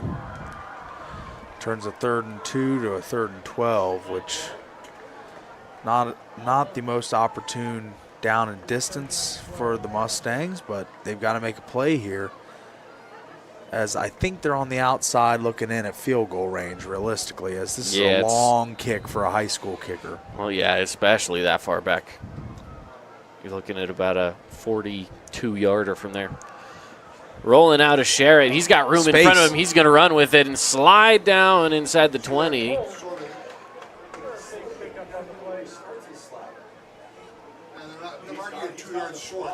They're putting them, let's see where they end up putting them. We got one official there at about the 19, one at the 18, and the official in the middle will put them at the 19. So it'll be 4th down. Biggest play of the game 4 thus to go. far. And an offside. False start. Let's see here. Let's see what they give him. False start going against the offense. And you had the encroachment, you had the jump, but it was induced by the false start there as bang, bang. But these referees doing a great job tonight, identify it, and now 4th and 9, and it still looks as if the Mustangs are going to let it roll here.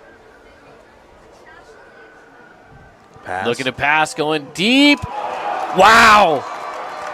What a grab and what a touchdown for Lofopo.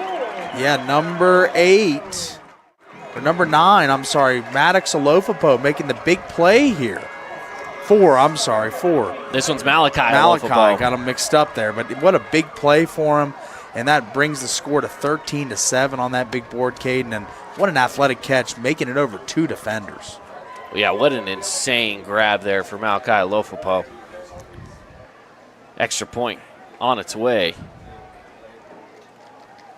And on a 4th and 9, that will put him over the board. 14. They'll hand this one off for Selu. He's got the first down. Wrestled down by Finau, and it'll be a new set of downs for the Falcons. It's another Spa Trouvé first down. Suka Finau has a great flow, and it looks like a deep.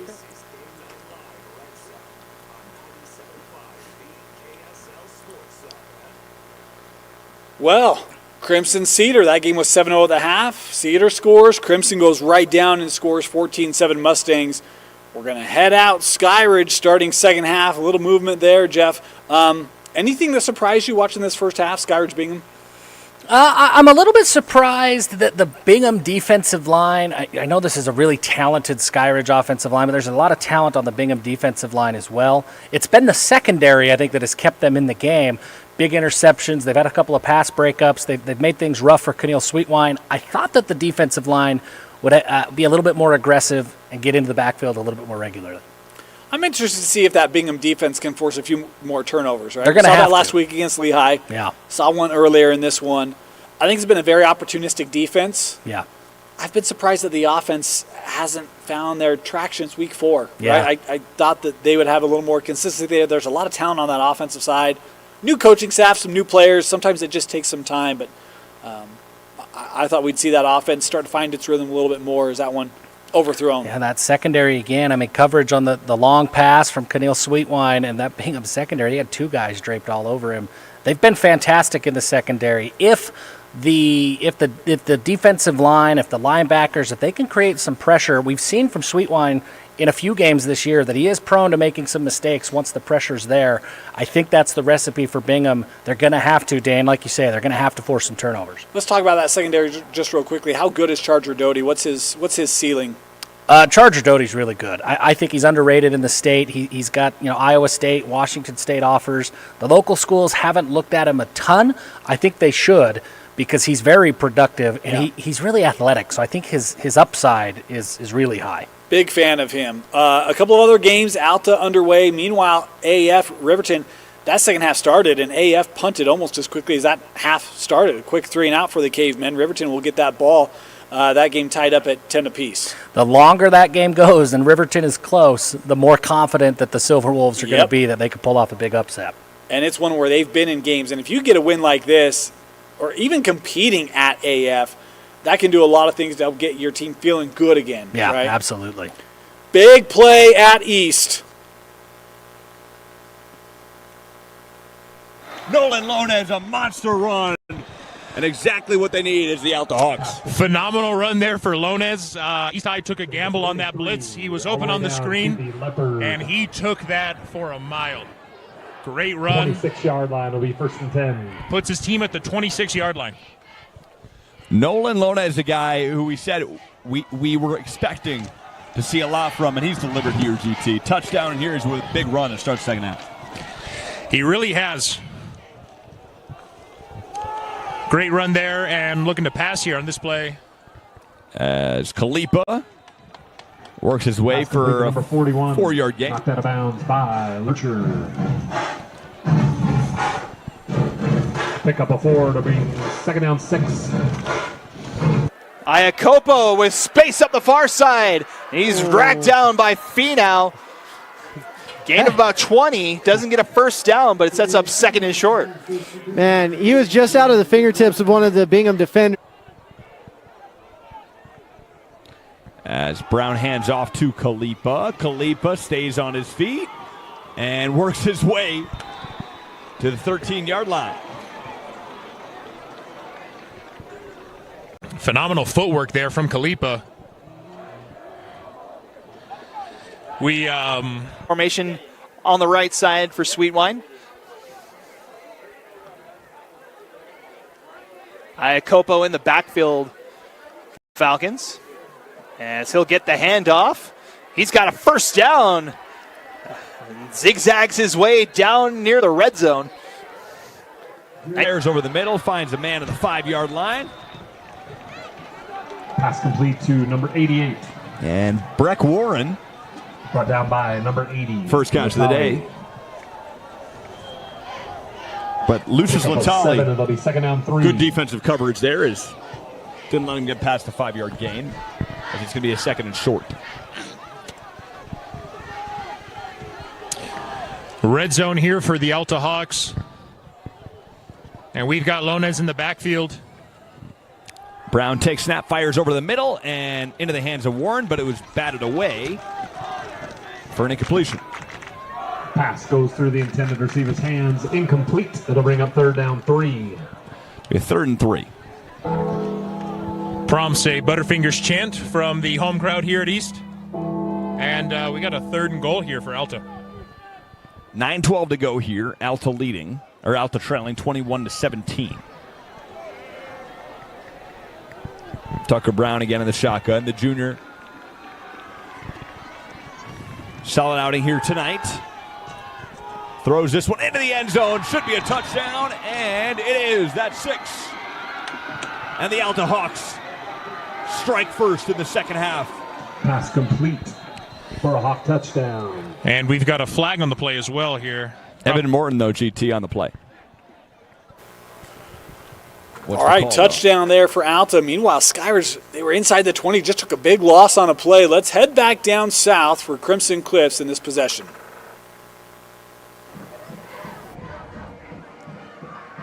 Play action across the middle. Again, it's Holt, and he stays on his feet, takes a couple of hits, and finally brought down by Keaton Cox.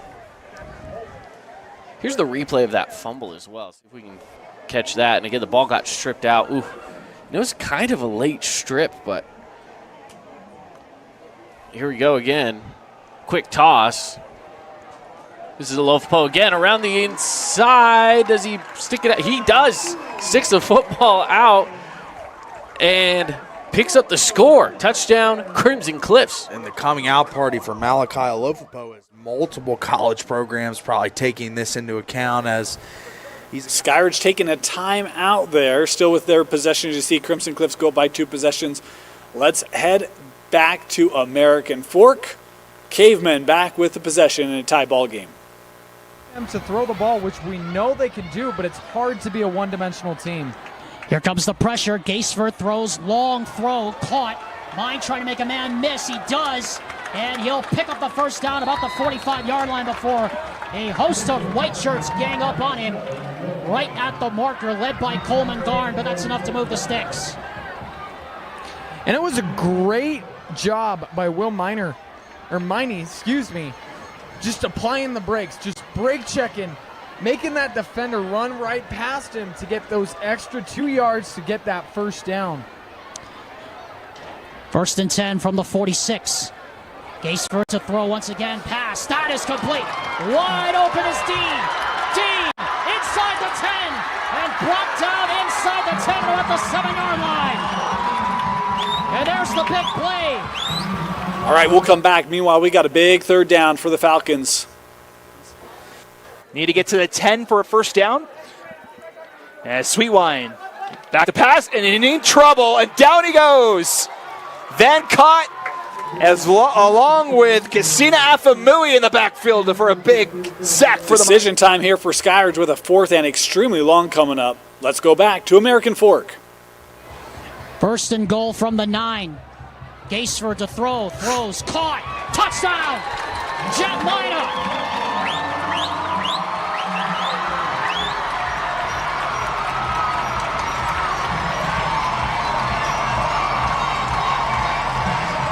And that should take some of the pressure out of this AF crowd as Mina gets into the end zone and American Fork retakes the lead.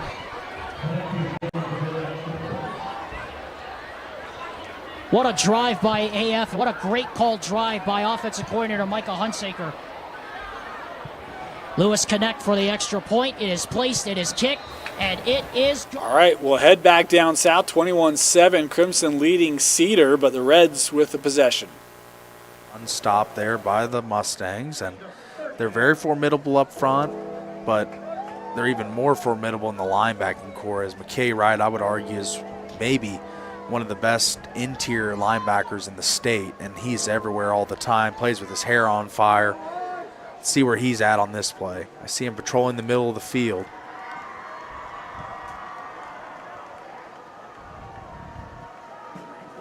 Third and 7. Snaps away. Kelling's going to drop back to pass. He's going to take it right across the middle and in and out of the hands of Trace Ovison.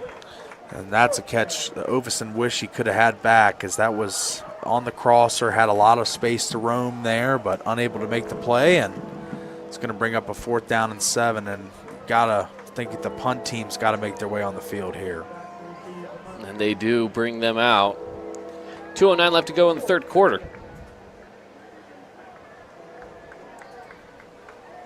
Now we are just a few points away. We just need to cross that 25-point threshold for the big score dessert, the whole brick asphalt big score dessert. And this ball goes all the way down to about the 40 before it takes a roll. There is a flag down on the field, however.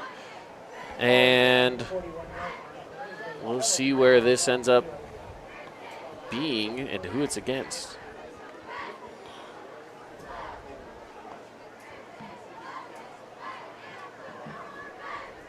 Picking it up, it looks like. Gonna wave it off.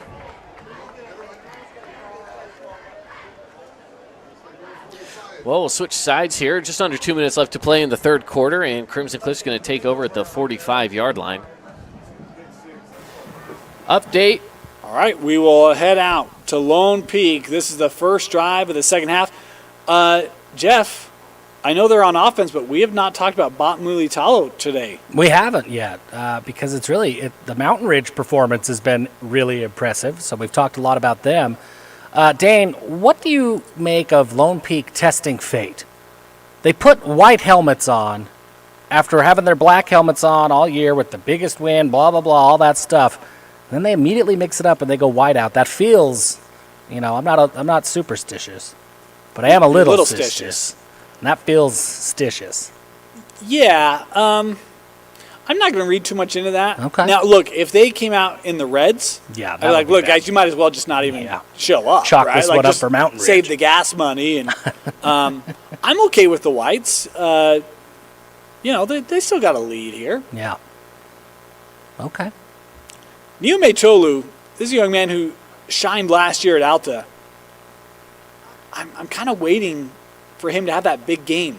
Yeah, that breakout game as a passer. I mean, he's looked great running the ball. They've found some quarterback run game stuff, but they have not been able to really figure out that passing game yet, at least not with any consistency. You've seen it in spurts. Do you think they need to?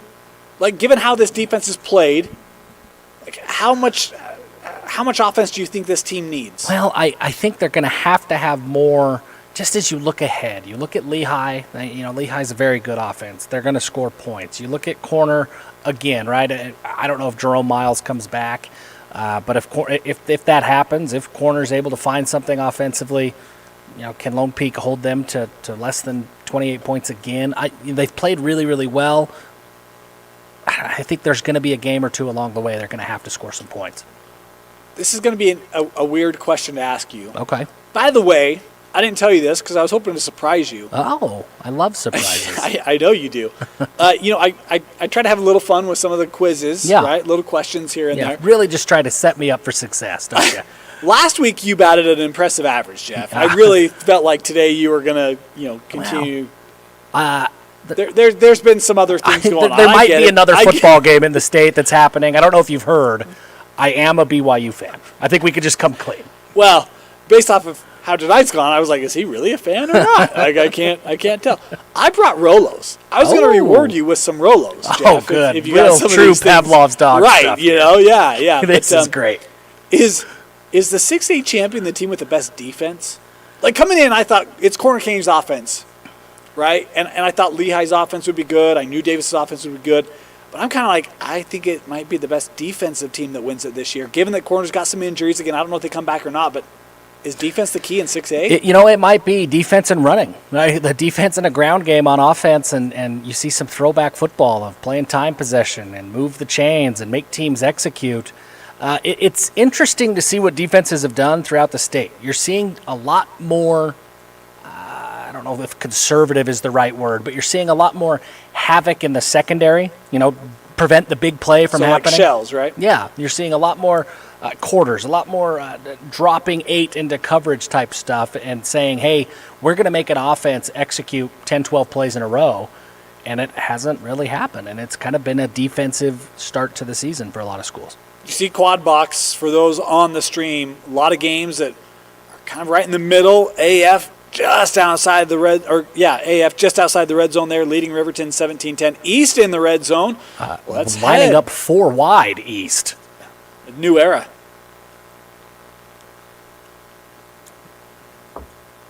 Back-to-back receptions and 1 for 6. Great run there by Timmy Tao. And phenomenal pass by Damien Crosby. Got it out of his hands quickly. Trusted his O-line. Protected him long enough in the pocket there to make that throw. And Timmy Tao, 2 receptions back-to-back. It's out of bounds at the 3-yard line. Perfectly executed route there. And it'll set up another 1st and goal here for AF. Now AF really starting to take control of this game. We'll see if they can convert. Riverton really need to come up with the win right here, maybe force a field goal, keep them out of the end zone, as AF seems to have figured them out on offense. 4 minutes and 21 seconds officially left here on the clock in the 3rd quarter. 17-10 AF. Look at a step on the gas. Gaisfer with Afu to his right, gives to Afu. He bulls forward, and he is short of the end zone by about a half a hot dog bun, and so it'll be 2nd and goal. Haven't called a lot of the running backs' names tonight, Prince Afu and Madden Jensen. I'm very excited to see if they stick with it. We saw their last red zone possession, or 2 before, end up failing, or I should say failing. They got the field goal, but they went for the 3 pass attempts, weren't able to convert. Here's Afu again, and he still didn't get in. Looked like the ball might have broken the plane for about a half a beat, but they kept him back out of the end zone. Great play there by Exodus. Great play there by Exodus Afatasi to keep him out. And now it's going to be 3rd down, and now offensive coordinator Noah Hunsaker is going to bring in the big boys. T formation here with Broadbent, Afu, and Prince Afu. They hand to Broadbent. He goes left side, trying to back his way in. And he is short again. And meanwhile, a helmet pops off. That's JoJo G. Man. And now, Noah Hunsaker's just going to play it safe. Sorry, Gavin. And they're going to bring on the field goal unit led by Noah's Connect. Man, I just want to talk about how Riverton did a great job recognizing that play. They saw that T formation earlier in this game, and it was the exact same run. Give it to Broadbank, try and punch it through. It worked last time, but it did not work this time. So now here is Lewis Connect. He's already made 1 field goal tonight. Good snap, good hold. The kick is up, and the kick No problem for the UVU soccer commit.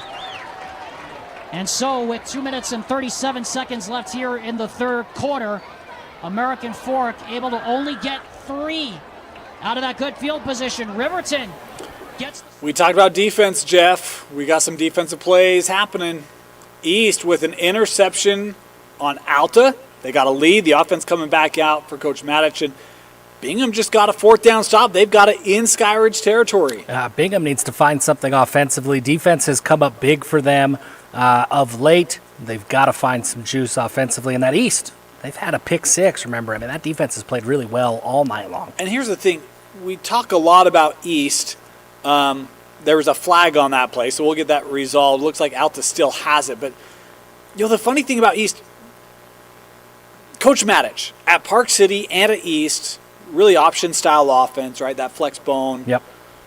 He has incorporated more of an air attack. Second year for Damian Crosby in this offense. They throw about 45% of the time. If you look at attempts and runs, it's not 50-50. Yeah.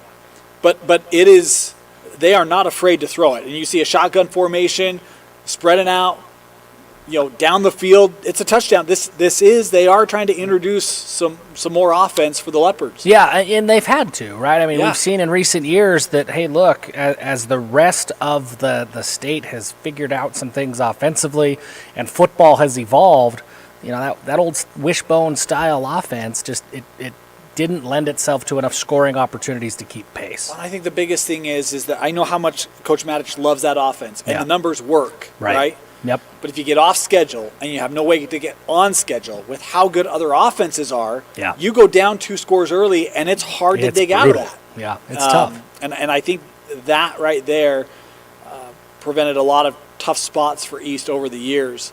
But look, when it works, I mean, I still say that 2016 East team is still one of the best teams I've ever seen. Yeah, I agree. They were. When it works, it is unstoppable. It's something else. Yeah, they looked great.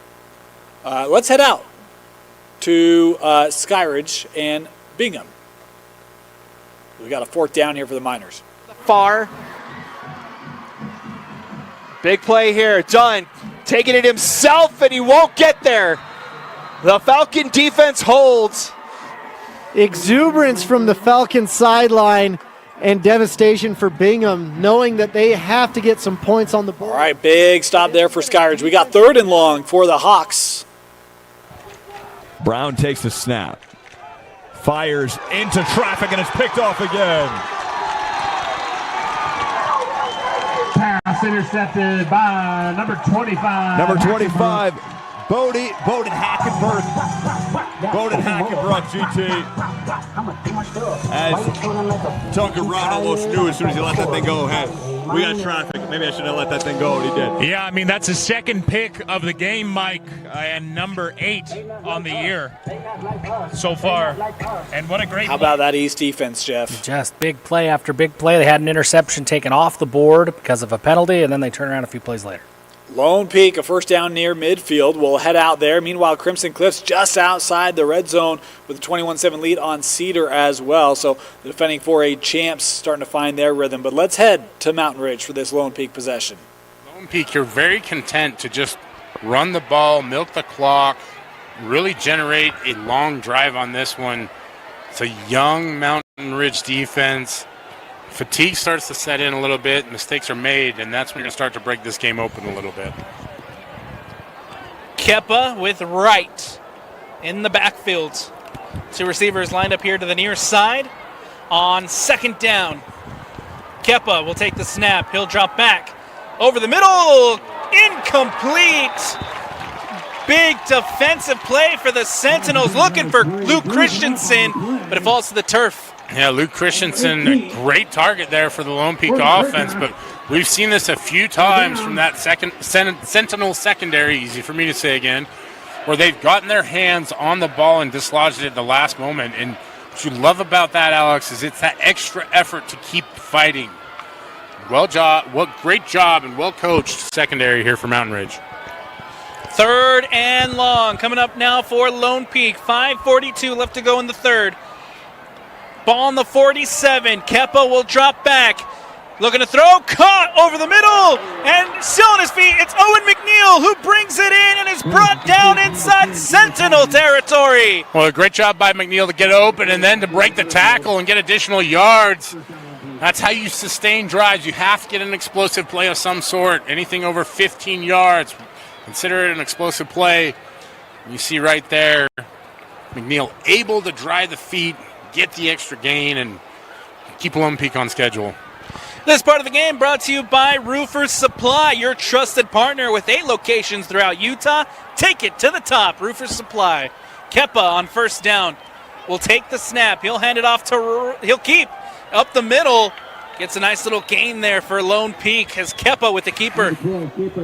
And you don't see him run a ton, but he is a nifty little runner, especially when he is gone. Hunter Sheffield with a big play and a touchdown for the Falcons. Oh my goodness, you can play D-line fantastic all night long, but if you don't have a DB matched up, that's going to be a massive problem.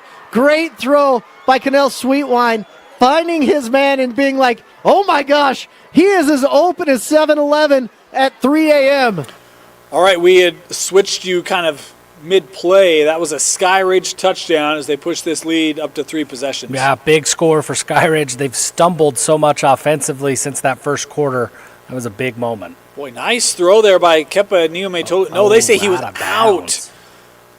Oh, boy, Lone Peak nearly had it down to the 12-yard line, but that pass deemed incomplete. Meanwhile, East on the move with a 4-point lead, and the Leopards inside the red zone here once again.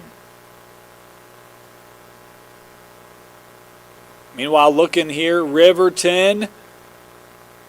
Ooh, that's a dangerous throw. They've got it inside the 20. We haven't talked about Riverton's jerseys today. You What like do you make those? of the white top, the white helmet, white top, black pants? That white helmet, black pants look, it's a little different. Maybe I'm putting words in your mouth. I don't think you loved the all-white look from Lone Peak. I prefer the all-white of Lone Peak. Yeah. To the white helmet, white jersey, and black pants. Yeah, I think I do too. I actually really like Riverton's color scheme. Yeah, I do too. But for me, I'm like, lean into the purple, man. Yeah, Own it. That's color of royalty. I'm with you. And to be clear, I do like the look of Lone Peak's all whites. Well, that's not what it I sounded don't like, like Jeff. tempting fate, but I do like the way it looks. Why is the white tempting fate? You're switching up from what works, man. The black helmets have you 3-0, 2 top 5 wins. But isn't white like the symbol of purity? They're 3-0. They're pure. I mean, they haven't. Right? Well, I guess. No. I don't know. 4th down here for Lone Peak. Kepa takes the snap, the pitch, another pitch, the reverse. Staley to Kepa. Kepa with the first. Kepa taking it in. Kepa with the touchdown. Knights. What just happened? A razzle-dazzle mixed with some Philly special, and it ends in pay dirt for the Lone Peak Knights as Kepa is king of the gridiron. Incredible play from Lone Peak. A couple reverses. Well, that'll do. That was cool. 2 possession lead for the Knights. That looks like a top 5 play. Riverton inside the red zone again. They've been here a couple times, haven't always been able to capitalize. They trail by 10. What do you think here, Jeff? Well, they got to score. That's what I think. And I think they need to rely on that offensive line that has been so dominant. The last time they got down this close, they turned everything into the air, and it was tough. That broadcast school's really paid off. Looking to the end zone, that one incomplete. You know that reference? I don't. Really? I'm letting you down. Just oh, my goodness. reference after Does our reference. producer know that reference? He does, but he doesn't want to tell us, so. Well, you know what that means. He doesn't know it. That's what it's a 0 in the books. Dusty would know it. He would. Major League 2. Okay, well. Reactions in the booth. Riverton going to take the field goal here. Let's see if they hit this, and then we'll head to a break here as we prepare for the 4th and final corner. This kick up. Good. 1 possession game at American Fork. We head to a break. 4th quarter, final hour coming up when we return. You're listening to the KSL Sports Red Zone. Out of that fumble by Madden Jensen. And that makes it a 1 possession game again with 11 minutes and 47 seconds left.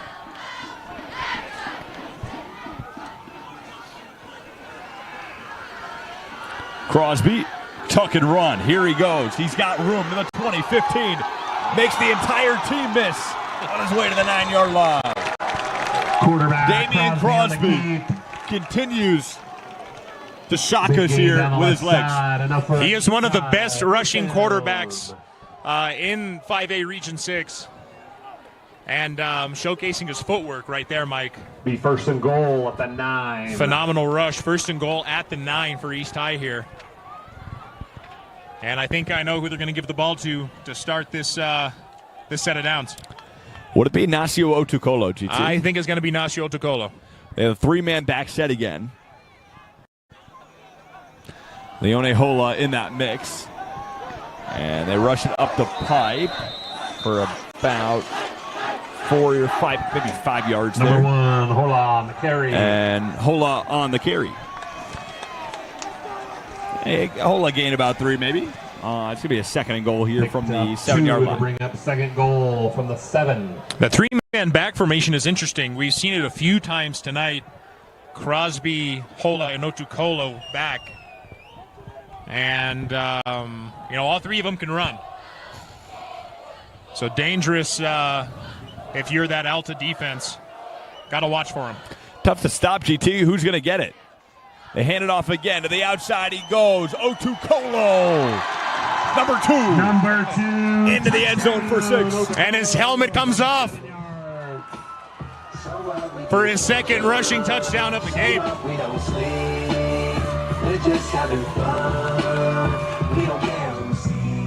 And the Alta Hawks GT in a little pinch here, down 10, maybe 11 here after PAT.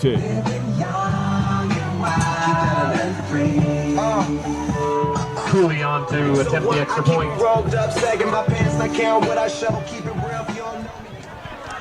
And the point after here for Joe Cooley.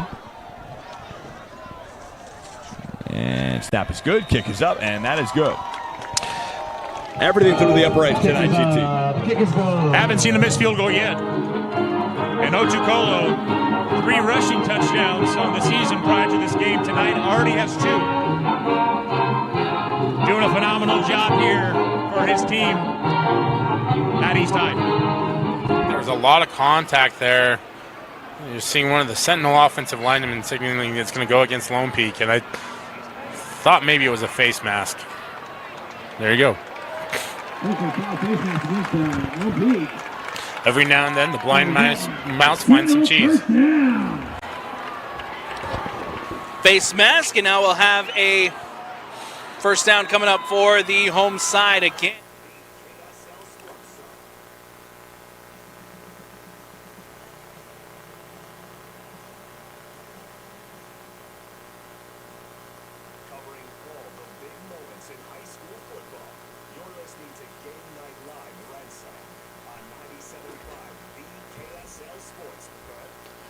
Start of our final hour, fourth quarter's underway throughout the state. Dane Stewart, Jeff Hansen with you here on this week 4 Friday night. East with another touchdown. It's 35-24 Leopards. Jeff, this East team, they've looked scary tonight. This was a big game for them. I mean, they have needed a chance to find that early statement win. Was it Leighton Christian? No, right? Like we've learned enough about LCA. This is a statement type of a win. I get that Alta's not the powerhouse they were, historically, but this is a good Alta team. Mm-hmm. This is a good win, a good showing so far. Looks like it's shaping up to be a win, but Alta has come back from 2-score deficits in the fourth quarter so far this year. A couple things for me. I think, one, we've seen offensive versatility. Yeah. Running, passing, been good. 2, we've seen the defense make big plays. Yeah. 3, I've not seen a lot of flags. That's true. So that's maybe the biggest one. If you can get, again, on schedule, stay with it, not back yourself up, I think East has played really strong. There was a safety in that Crimson Cliffs game. They've kind of opened that up against Cedar. We do have an interesting game down south, Desert Hills and Pineview. This is a great rivalry. Let's head down and check in on this one. It's good and bad is Shaw has kept his eyes downfield. He always wants to make the pass. but he hasn't ran tonight. And he's had some open lanes. I noticed that the last time I watched Pineview plays, he doesn't look to run at all, even when he could get first down. Which, as a receiver, you absolutely love. I love it. As a quarterback, it frustrates me. This is a big play, 4th down. Shaw drops back, steps up, and he's going to throw, and it's incomplete. And again, maybe could have ran up the middle, but had Fiafia, and it went off his hands, maybe deflected. I couldn't. Okay, turnover on downs. Levi Shaw, we'll talk about him in just a little bit. Let's come back up. Mountain Ridge trailing, but they've got it at the Lone Peak 15, trying to get this back to one possession. They're still really bringing the heat for Lone Peak. Wyatt Bingham with a nice 6-yard gain sets them up for a 2nd and 4. Ball on the 15 with 1:10 left to go here in the third quarter. Bingham out quickly to Dumas. Dumas is just going to barrel through. About 2 on the gain there from Dumas. And try to set up a little slip screen action out there, and wide receiver not dragging enough of the defense with him to really break that one open, but still able to get positive yards. And you can feel the rhythm of this game kind of getting a little muddy, where it's slow, it's laborious, and I think if you're Mountain Ridge, that's really what you want, right? You want to slow things down because that Lone Peak offense has just been so explosive all game long. Credit to Mountain Ridge, the home side here. They have been marching down the field and are inside the red zone looking to make this a one-possession game. Bingham breaks out to his left. He's going to be brought down, but enough for the first down. Wyatt Bingham again puts the offense on his back, gets the first. And you see him get up a little gimpy, but I tell you what, he is one tough son of a gun. He has done a great job of feeling the pressure and escaping the pocket. And talk about it, this Lone Peak defensive front, this defensive line, they're bearing down on every play. They're getting good penetration. It's just Wyatt Bingham is willing his team into this game. Ball set up inside the 10. It'll be 1st and goal from the 9-yard line, but first. All right, timeout here. American Fork, meanwhile, has scored that game 27-13. Big touchdown for the Cavemen. Let's head back out. Alta trying to answer that latest East touchdown. 7 in your line. Stepped out of bounds after 3-yard pickup. It'll be 2nd and 7. It'll be a 2nd and 7. And then give him that extra 3 or 4. So it'll be a 2nd and 7 from the 41.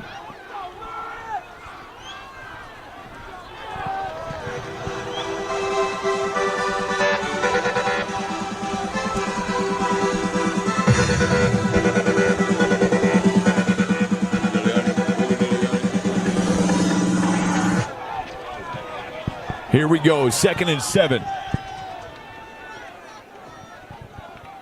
From the 42-yard line, fires over the middle, threads the needle, and Evan Morton breaks free. Evan Morton to the 35-yard line. What a throw by Tucker Brown.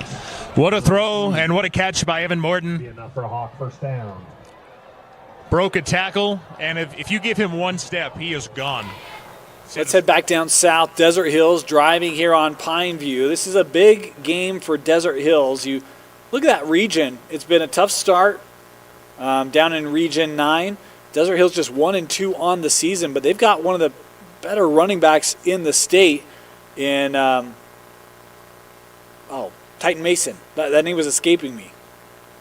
Yeah, I mean, big opportunity down there because, the whole region is kind of scuffled so far. So it's still open for the taking. And here's the thing. If Pineview loses tonight and if Crimson beats Cedar, your team in first place, you would actually have 4 of them sitting at 2-2. Yeah. And if Hurricane holds on to beat Dixie, they were leading last check, you'd have 5 teams at 2-2, tied for first in Region 9. It has just been a non-traditional year in that region. Yeah, there hasn't been a powerhouse emerge, but it's wide open for somebody. And you have a lot of great players. Talk about Titan Mason. He's one of the top rushers in the state in rushing touchdowns. Levi Shaw. Do you know Levi Shaw? Not as well as I should. Quarterback for Pineview. 2nd in the state in passing yards. Yeah. Through 3 weeks. They've thrown a lot. Ahead of one Hilima Kasuga. He has been extremely effective for Pineview. So, interesting game here. Other interesting action. Nice run. Yeah, really nice run. This is the Desert Hills team, man. I mean, they're looking to run away with this one. Mountain Ridge also in the red zone, so we'll toggle between those two games so you can follow both of those as Mountain Ridge and Desert Hills, both with possessions here right near the end zone. Rock Real Estate Red Zone. Appreciate Red Rock Real Estate, our Red Zone sponsor, all season long. Looking to throw. Quick pass. Slant route. Incomplete. Trying to find Pattison. Flag comes in late. And I think they're going to say That DB going got there just into Dumas, but it goes over and incomplete, almost intercepted. And now you start to think, is this 4-down territories or not? And it looks like Mountain Ridge is going to kick the field goal here. It's in essence, a 2-score game, 24-10, 11 minutes left. You likely will get 1 or 2 more possessions offensively. And so you see the thought process going through for Coach Mayfield there. Decides to kick the field goal. Caden Humanick coming out for the field goal. The kick is up, and the kick is plenty good as Caden Humanick adds 3 to the board. Maybe not the end that Mountain Ridge wanted on that. Okay. Yeah. Look at this package they got in. This Desert Hills team has in right now. They got a heavy package. I don't know what else to call it. You got Luke Boley as the fullback, and the tailback is Polu, and Riker Mays in at one tight end, and who was the other? Borgeson, who has the sack tonight, was the other tight end with Wintle. I mean, that's your a big goal body. line offense if I've ever seen it. And then you had Horton out wide to keep one receiver in, just to keep it a little more balanced. All right, timeout here. Let's head back up as Alta's in the red zone, trailing East 35-24. Also, we got to throw this update in there. We don't have this game for you, but we got to shout it out. Carbon leading Union 34-7. Jeff, the Jeffy Bowl. Go Dino. Yeah, this Week one's all 4's dusty. not pretty, yeah. All dusty today, but go Dinos. Go Dinos. Let's head out to East for Alta. It's only the third quarter. Takes a snap, and it was dropped by Lonez. So a 3rd and 10 here. Pass intended for number 23. Hits the ground and incomplete.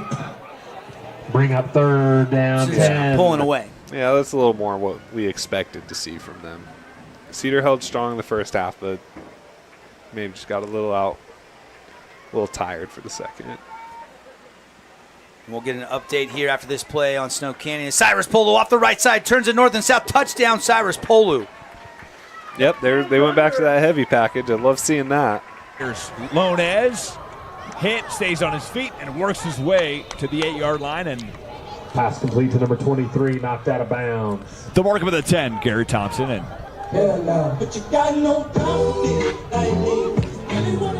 Big play here for the Alta Hawks. 4th and goal. 15 seconds left in the third quarter. We'll bring up 4th down. And they're going to go for it. 3. they are going to go for it, Garrett. And or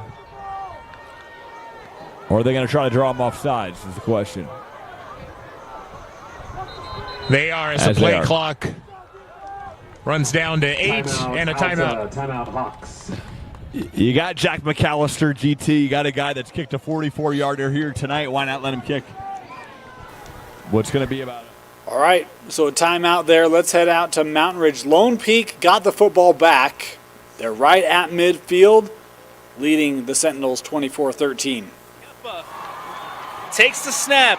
Again, handed off to Wright. Wright bouncing it out to his left, and he'll be brought down for the loss. Huge play there by the Sentinel defense. Looked like that was number 35, Blake Benson. 41, excuse me. That was Kendall Wall.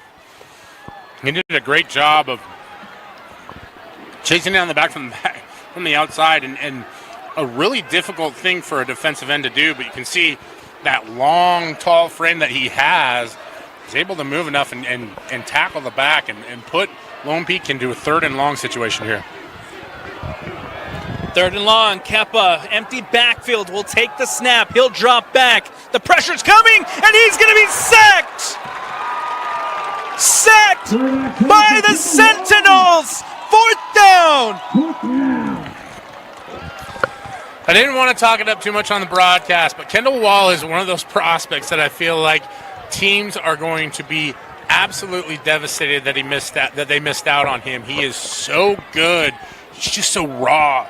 You see the physical ability on that one as he collapses the pocket, able to get his hands on Kepa, bring him down, and what a huge stop for that Mountain Ridge defense.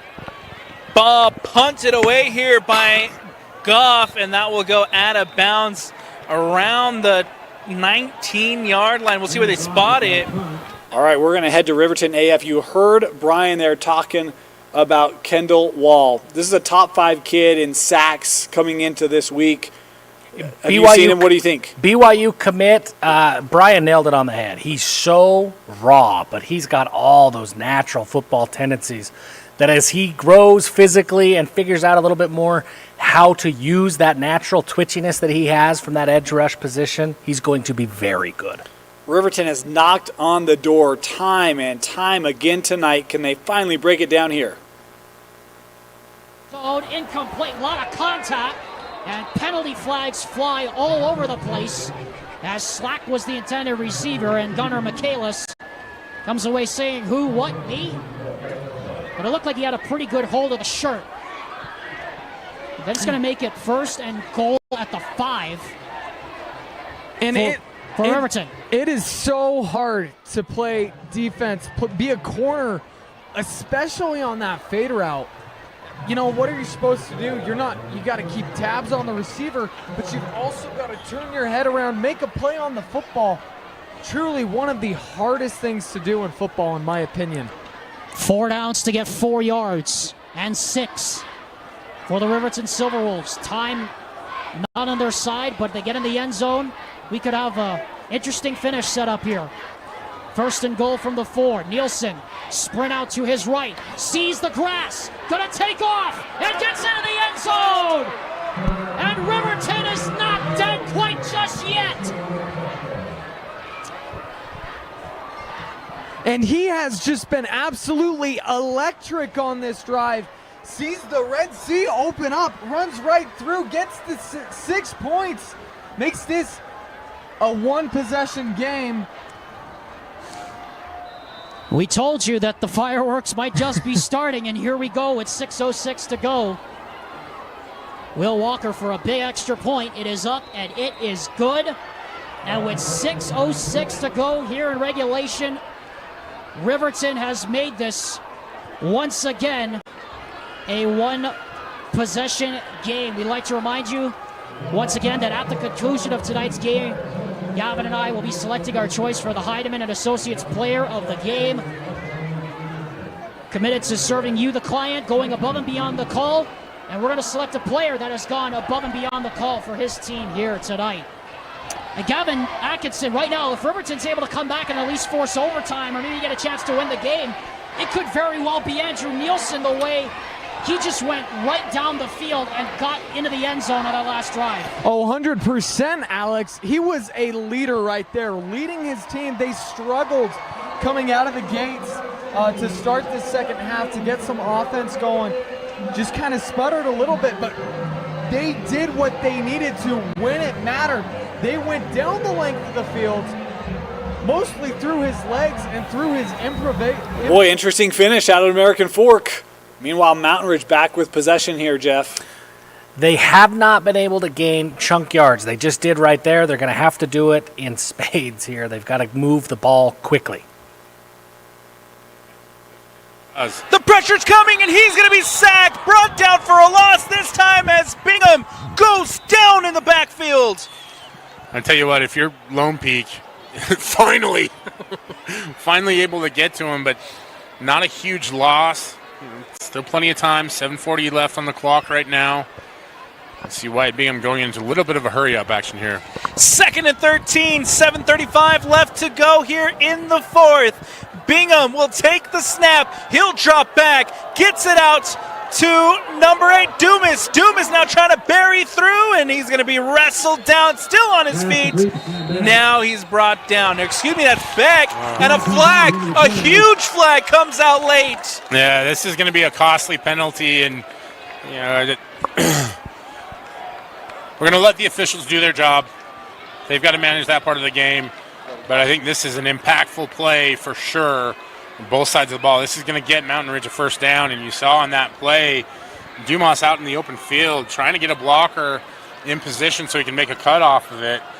And that Lone Peak defense just doing a really good job of getting to the ball and limiting it from becoming an explosive play. Unfortunately, just too much aggression in the eyes of the official, and that's going to be a first down. Big call. Huge call here for the officials as they give the 1st and more to the Mountain Ridge Sentinels. Now inside Knight territory, still trailing 24-13 with 7:15 left on the clock. Bingham drops back. It's caught, and he's pushed out of bounds. DeYoung again with another catch. And you're seeing that rhythm that Wyatt Bingham's found, and I'm not sure what we got going on, if there's a timeout here by Coach Brockbank or what. Trying to get his squad settled down a little bit because it is getting to that point now. All right, timeout here. Let's head back to American Fork. This Riverton defense has been tough. They need to stop here, Jeff. Got to have a stop. Just under 5 minutes left in that game.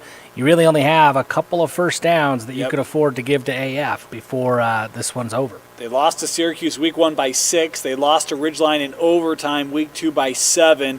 Brighton was a tough week last week, but this has been a gritty bunch. They're 0-3, but, man, they don't look like an 0-3 team. No, they've played really, really well. This is, obviously a big moment for this program. If they could break through and get this win, that would be big. Let's head out, see if this defense can get a stop for the Silver Wolves on the road. Goes Jensen the handoff. You see Riverton selling out to stop the run as Jensen is brought down after a pickup of about maybe 3 yards. We're going to hit the 4-minute mark on this next play. Riverton, by the way, still has 2 timeouts.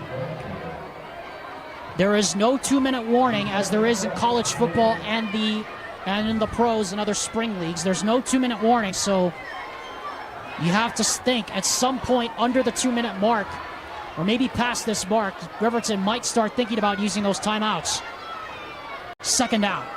Jensen again tests the right side, and this time he gets nailed by Christensen immediately after he gained maybe 2 yards. And now, this is an interesting 3rd down here with 4 minutes to go, because do you run the ball or do you potentially try to throw it?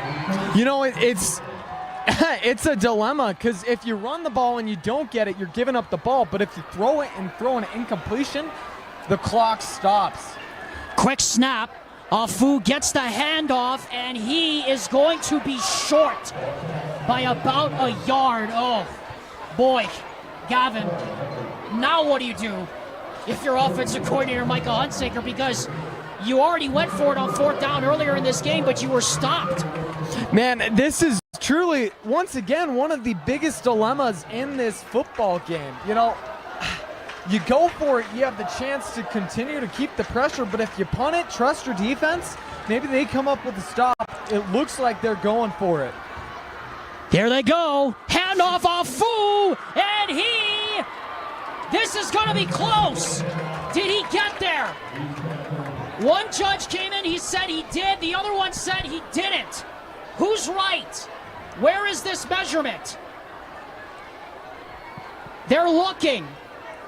This is really close. Riverton has got it! No measurement needed!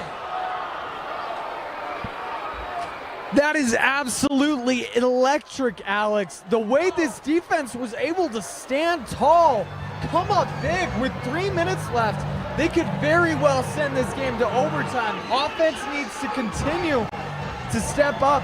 Got to come up big, but man, the defense did their job, and I am just awestruck by that stand from Riverton. 1st and 10 from the 46. Nielsen to throw, flares it. Christian makes a man miss, makes 2 men miss, and he gets down to the 44-yard line. Riverton still has 2 timeouts, but the clock clearly here on their side with 2 minutes and 41 seconds left to go. What a finish we are in for here. Nielsen, good protection. First down, slack, out of bounds. And he'll stop the clock with 2:26 to go. And I tell you, Alex, that is an excellent play call. You know, throwing that out route, you get the first down and you stop the clock. You keep your options open. You save some time, you save your timeouts. Just about everything you could want on that play. Nielsen to throw again. Pass! Oh, the receiver fell down and was almost picked off. A hard charging Ocean Bishop could have got his hand on it if it were not for the receiver slack falling down. 2nd and 10. Nervous moments here at AF. And we should point out, before that 4th down, the American Fork student section was chanting, "Start the buses." They may want to wait for a few extra minutes. Nielsen stepping up, gets out of the pocket, and he'll go down. Able to get back to the line of scrimmage. Jim Freeland will not use his timeouts quite just yet. It'll bring up another 3rd down here. Great job by AF, not losing track of the quarterback there. You know, we've seen Nielsen improvise throughout this half. Good job mitigating that, getting the sack. 3rd down and 10.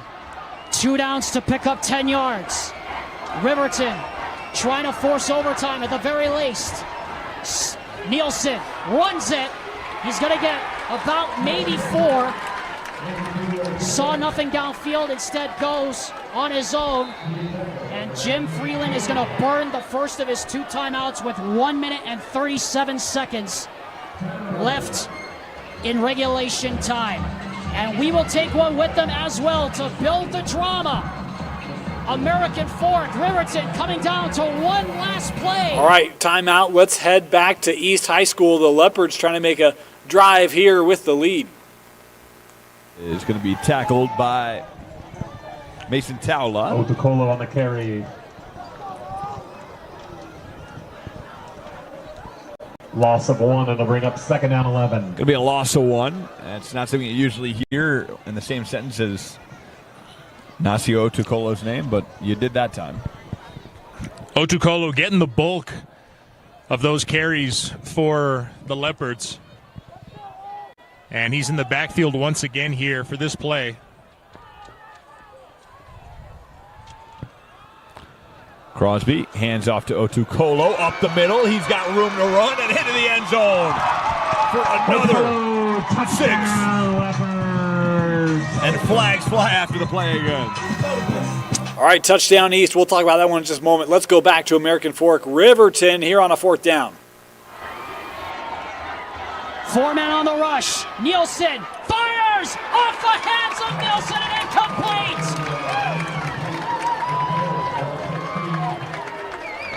Nielsen was open. Andrew Nielsen couldn't get it to him. And AF is going to survive. Man, and that one is... Big stand there for American Fork. Let's head to Lone Peak. But, Jeff, your thoughts about that 4th down? I mean, I like the play call. I like the execution. Just a little off on the throw and a good defensive play. You live with it. I think it's the result of 1st, 2nd, and 3rd down, Yeah. right? Because we were watching that, and there's just not a lot of options there, and so quarterback has to keep it. Not a lot of gains on those early downs. You set a 4th and 7. That's the result of having just good, solid, fundamental defense the 3 prior plays. Yeah, right? That's exactly what it was. And look, AF, they needed a big defensive stand. They got one. Before that 4th down, we watched Niso Tukolu run the ball into the end zone for East. That's a running back we haven't talked a lot about. He's very good. He is super shifty. He's still young. I think he's just getting started. I think he's just a sophomore, if I'm not mistaken. Very good player.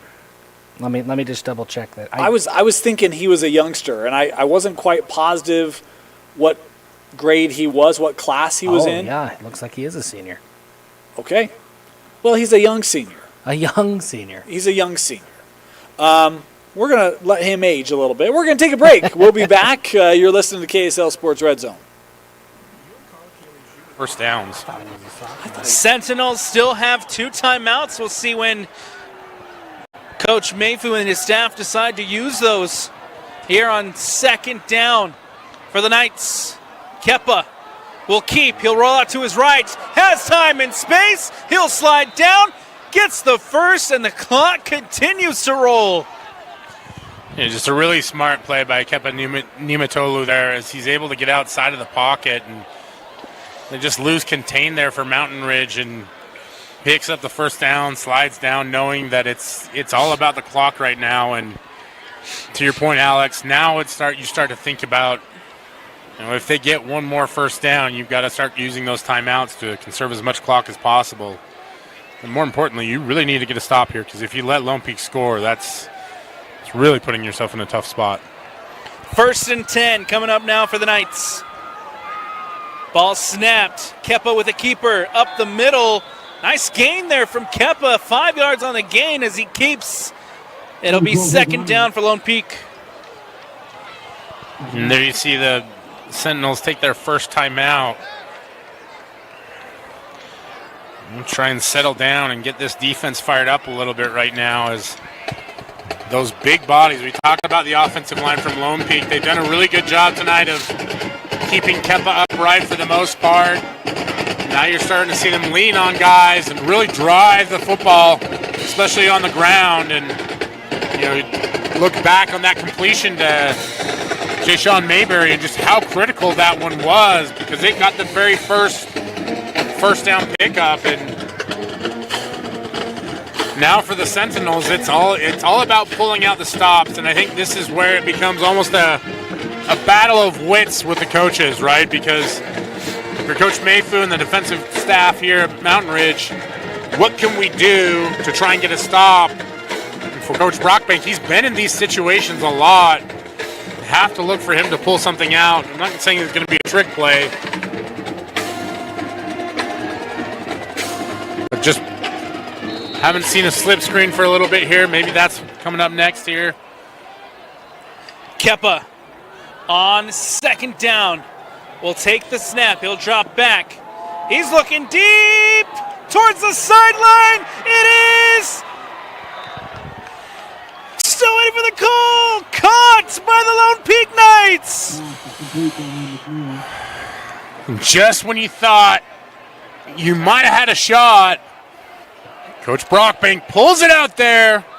Great call, great delivery by Kepa, and a great job to reel that one in. And Lone Peak now has the game firmly in grasp. They can run multiple plays here from the 1 yard line if they want to. And for Mountain Ridge, it's almost, you have to start thinking about letting them score just so you can get the ball back.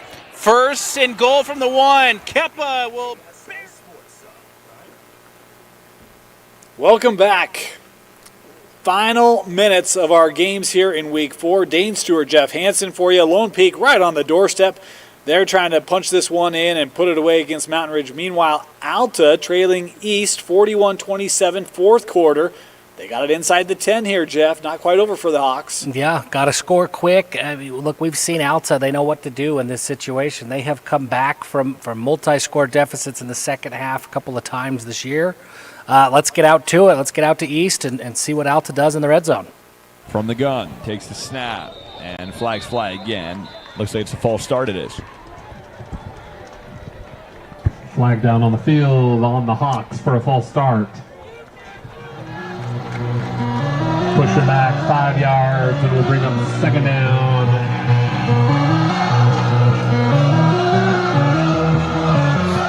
So 2nd and 7 GT.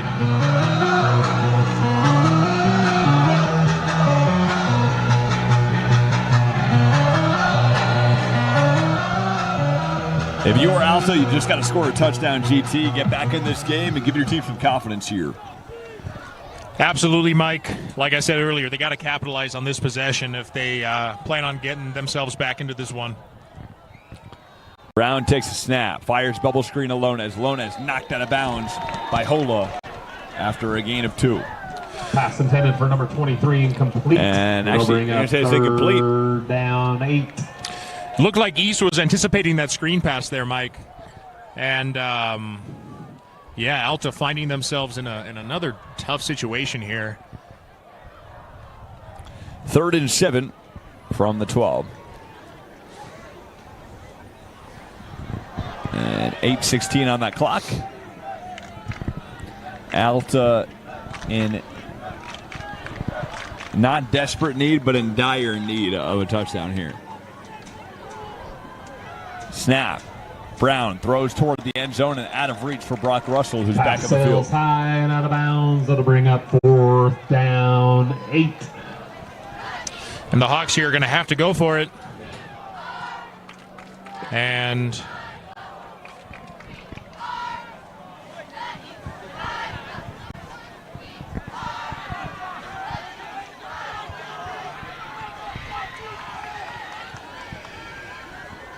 the Hawks are going to have to go for it on a 4th and 8.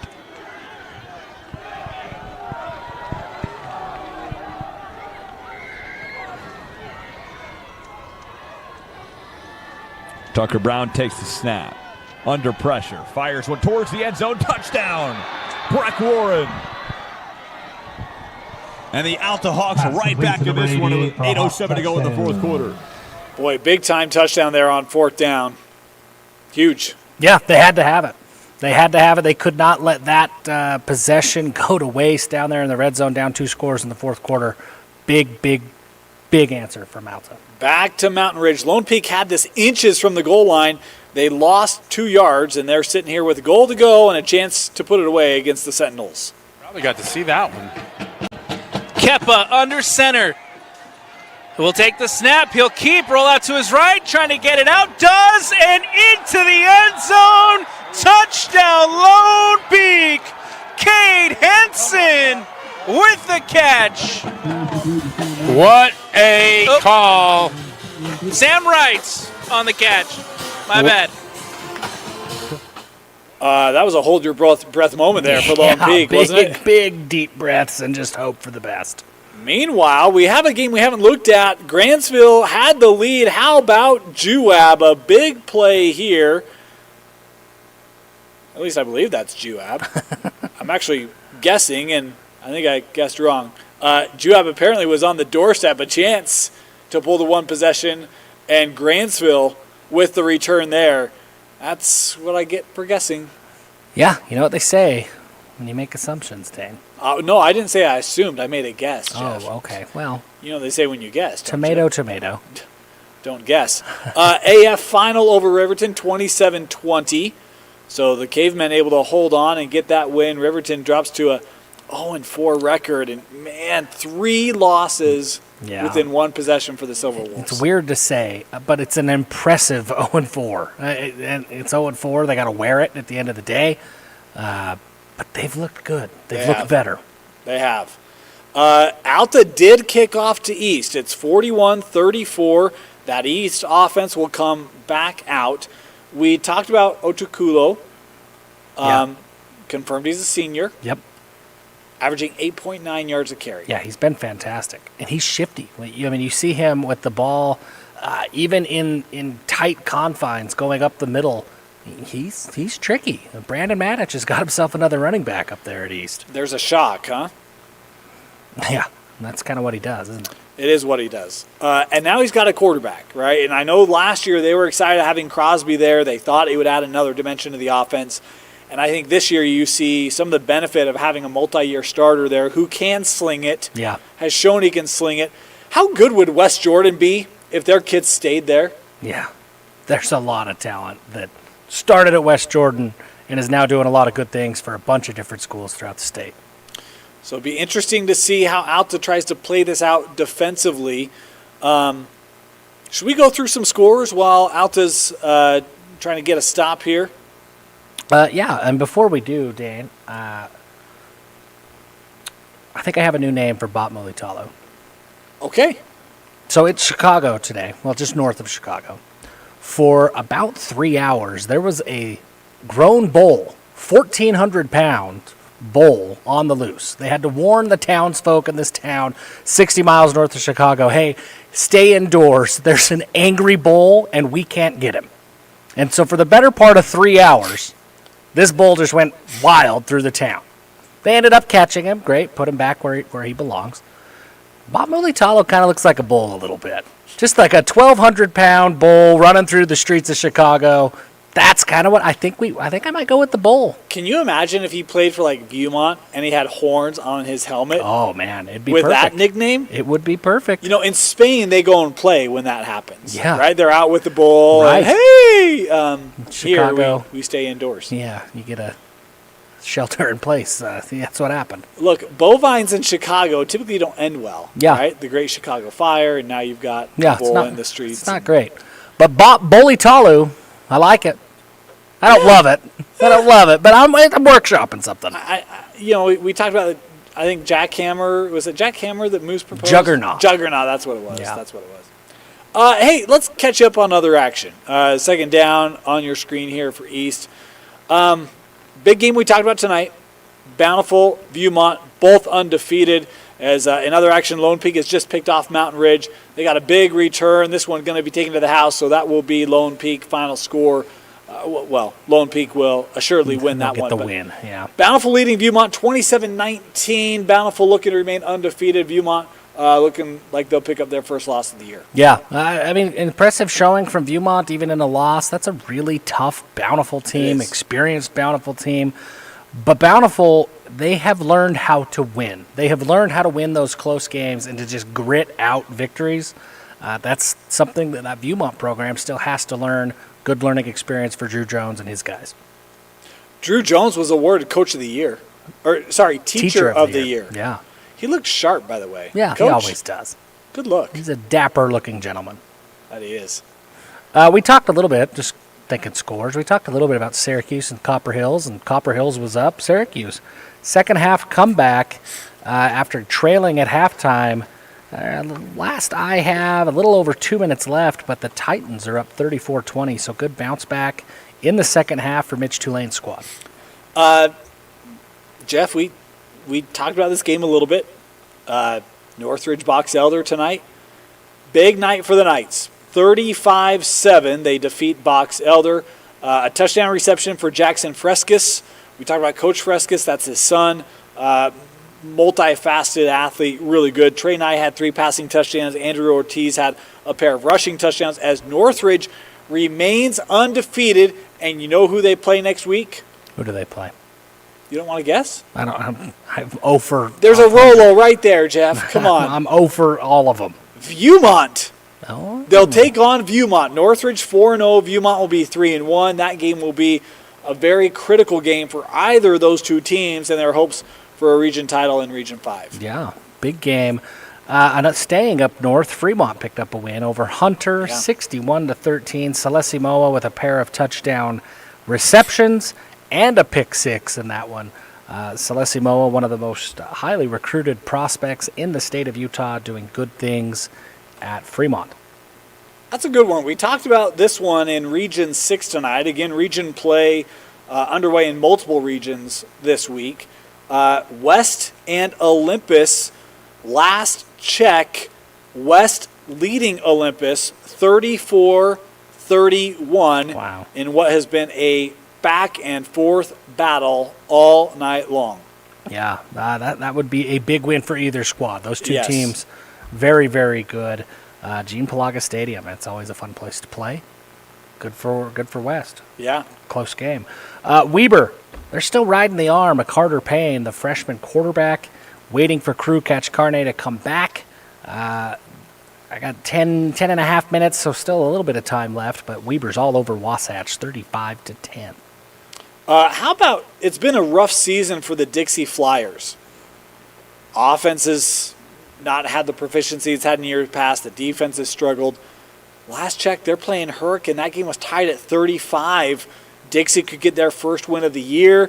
Again, we mentioned earlier, if Hurricane gets that win and Desert Hills win, you can have 5 teams at 2-2 in that region. That would be a big win for the Flyers. Again, tied with Hurricane 35 at the last check. Yeah. A game that we didn't talk about. Kind of feels like we're moving to the part of the schedule where we sort of forget that Corner Canyon is there. But 42-7, they get the win over Farmington. Gila Mikasuga, touchdown run and 3 touchdown passes. They've got to figure it out, right? If they want to get where they want to go. Seems like this was a get-right game for them offensively. We've got an update of an update. Ooh. This is why you're careful when you push the refresh button. Olympus 38-34 leading West. That one continues to be back and forth tonight. Talked about Mountain Crest Bear River. I thought that would be a competitive game. The Mustangs running away 28-0 over the Bear River Bears. Yeah, start putting some respect on Mountain Crest's name. They've looked good now for 4 weeks. Maple Mountain, we talked about it at halftime. They did get the win over Pleasant Grove, 30-7 for Maple Mountain. Here's a game that we talked about earlier. Morgan, Layton Christian. Last check, 42-7 Morgan. Jeff, I asked you, would they win a 4A state championship? Just to remind our audience, they beat Crimson Cliffs. They beat Skyview by a combined score of 75-13. Yeah. I reaffirm, I think Morgan would win a 4A state championship this year. They are that good, and an impressive win tonight over Layton Christian. Well, one of the teams in 4A that would stand in Morgan's way is Ridgeline. They've been in some close fights, close games. Ridgeline flexed their muscles today against Cedar Valley. They pitched a shutout, 45-0 up there in Thrillville. I still take Morgan. Beaver Duchesne, we talked about this one earlier. Beaver got off to that great start. Bo Wheatley and company 48-20 as Beaver remains strong here in the early part of the year. Remember, that defense was the last defense to concede a touchdown this season. And that Beaver squad 3-0, now 4-0. And coming into the game tonight, they've given up 7 points. So I guess a nice offensive night for Duchesne, dropping 20, but not Beaver enough. with the win. Yeah. Orem, we had it here for a little while, 56-10 over West Jordan. There's still a couple of minutes left there. Kauai Akana picked up a Texas A&M offer earlier this morning, and then pulled in a couple of touchdown catches for Orem tonight. Kai Wesley, another really highly recruited tight end out of Orem. He also had a long touchdown catch in that one. You see East tacking on here with the touchdown, and so they've put 2-score difference between they and the Alta Hawks. East looking like they will get the win here tonight. Jeff, what do you think of East and that region after seeing them here tonight? Yeah, the versatility of that East offense, it changes how that team looks. The fact that they can play time possession, they can move the chains on the ground, they can do all of that stuff, but if they need to, they can spread it out and throw the ball around a little bit. It makes East a whole lot tougher to defend. It gives them the ability to keep close, right? If they get behind a score early, they don't have to scramble. They don't have to, every possession doesn't become must score. It makes them a more well-rounded football team. They've always had the talent. They just haven't been able to figure some things out. This seems like maybe a puzzle piece has been put into place. I like to ask Jeff questions, so here comes a question. Okay, I'm ready. Let's talk Region 6. I'm going to get this one. Brighton, Alta, East, Olympus, West. Who do you pick to win Region 6? Oh, man, whoever stays healthy. I mean, I think that's really these are physical football teams. I'm going to go against the grain. I like Olympus because of their experience from a year ago. They lost a lot of talent, right? They lost a lot of players, but they still have a good core that saw how that team had to rally, and they saw what it took. I like Olympus right now, but ask me next week. It might be a different answer. Okay, I'll ask you next week. Okay. Perfect. Other games you have tonight, Jeff? Skyview all over. I mean, it's a rivalry game. Skyview 62-7 all over Logan. My Falcons lost tonight. They were playing Roy. I think we all kind of saw where that one was going to go, but they hung. It was 35-0. Wasn't Roy's best showing of the year. So good job, Falcons. Speaking of Roy, Robert Young. We talk about running backs who are really good. Robert Young coming into action tonight through 3 games, mind you. 3 games, he had 62 points. Yeah. Do you think his middle name starts with an O? Like if he's Robert Oswald Young, the Roy running back, Roy from Roy. Oh, look at you, R-O-Y. Oh, yeah. It's too bad he's not a rookie, eh? See, we could have had it everywhere. Yeah. Good call. A good game that we talked about a few times. Bonneville and Woods Cross, still about 8.5 minutes left in the fourth quarter. But that game's still tight, 29-26. The Wildcats are holding off Bonneville, but they just keep scoring, keeping pace, keeping that one close. I got to correct the error of my ways. We gave an update earlier tonight, and our source was wrong. Oh, no. Al Gore and the internet, they misled us. It was Manti with a big lead over Emory. We had a note that it was Emory 26-6. No, it's Manti 45-7. As Mason Starkweather finishing with 5 touchdown passes tonight, and a rushing touchdown. Stone Mortensen with a couple touchdown receptions. Big night for Manti tonight. Nice bounce back after losing in week 3. I have an update for you. Okay. End of regulation. Bountiful and Viewmont, 27-all. No! Titan Longson led Viewmont down in the final 2 minutes of the game.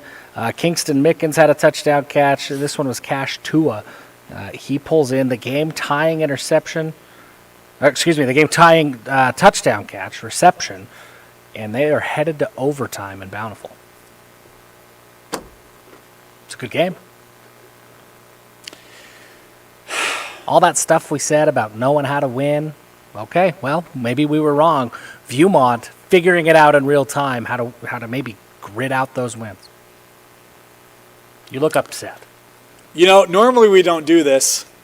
Uh-oh. Here we go. Uh-oh. We wanted that game. We did. You know why we couldn't do that game? No, but I think you're going to tell us. I'm not. But we wanted that game, and now it's just like, oh, man. That's too bad. We couldn't put a crew together. Just didn't have enough guys tonight. Unfortunate. So hit us up. Here's the deal, though, right? If Viewmont, irregardless, that Viewmont-Northridge game next week that we talked about, yeah, Northridge undefeated. Even if Viewmont loses in overtime, the battle they give against Bountiful, that game next week is going to be really interesting. Cross your fingers for us. Man, what a job. I thought that game was done. Way to go, Coach Drew Jones and squad. Let's see. Other games. Just checking stuff. Man, Brighton was all over Highland. Yeah, they were. That one got sideways a little bit. 35-0. Highlands played so well, but Brighton, man. Weber, solid win over Wasatch. Remember they lost last week to Roy. Good bounce back for the Weber Warriors tonight. Yeah.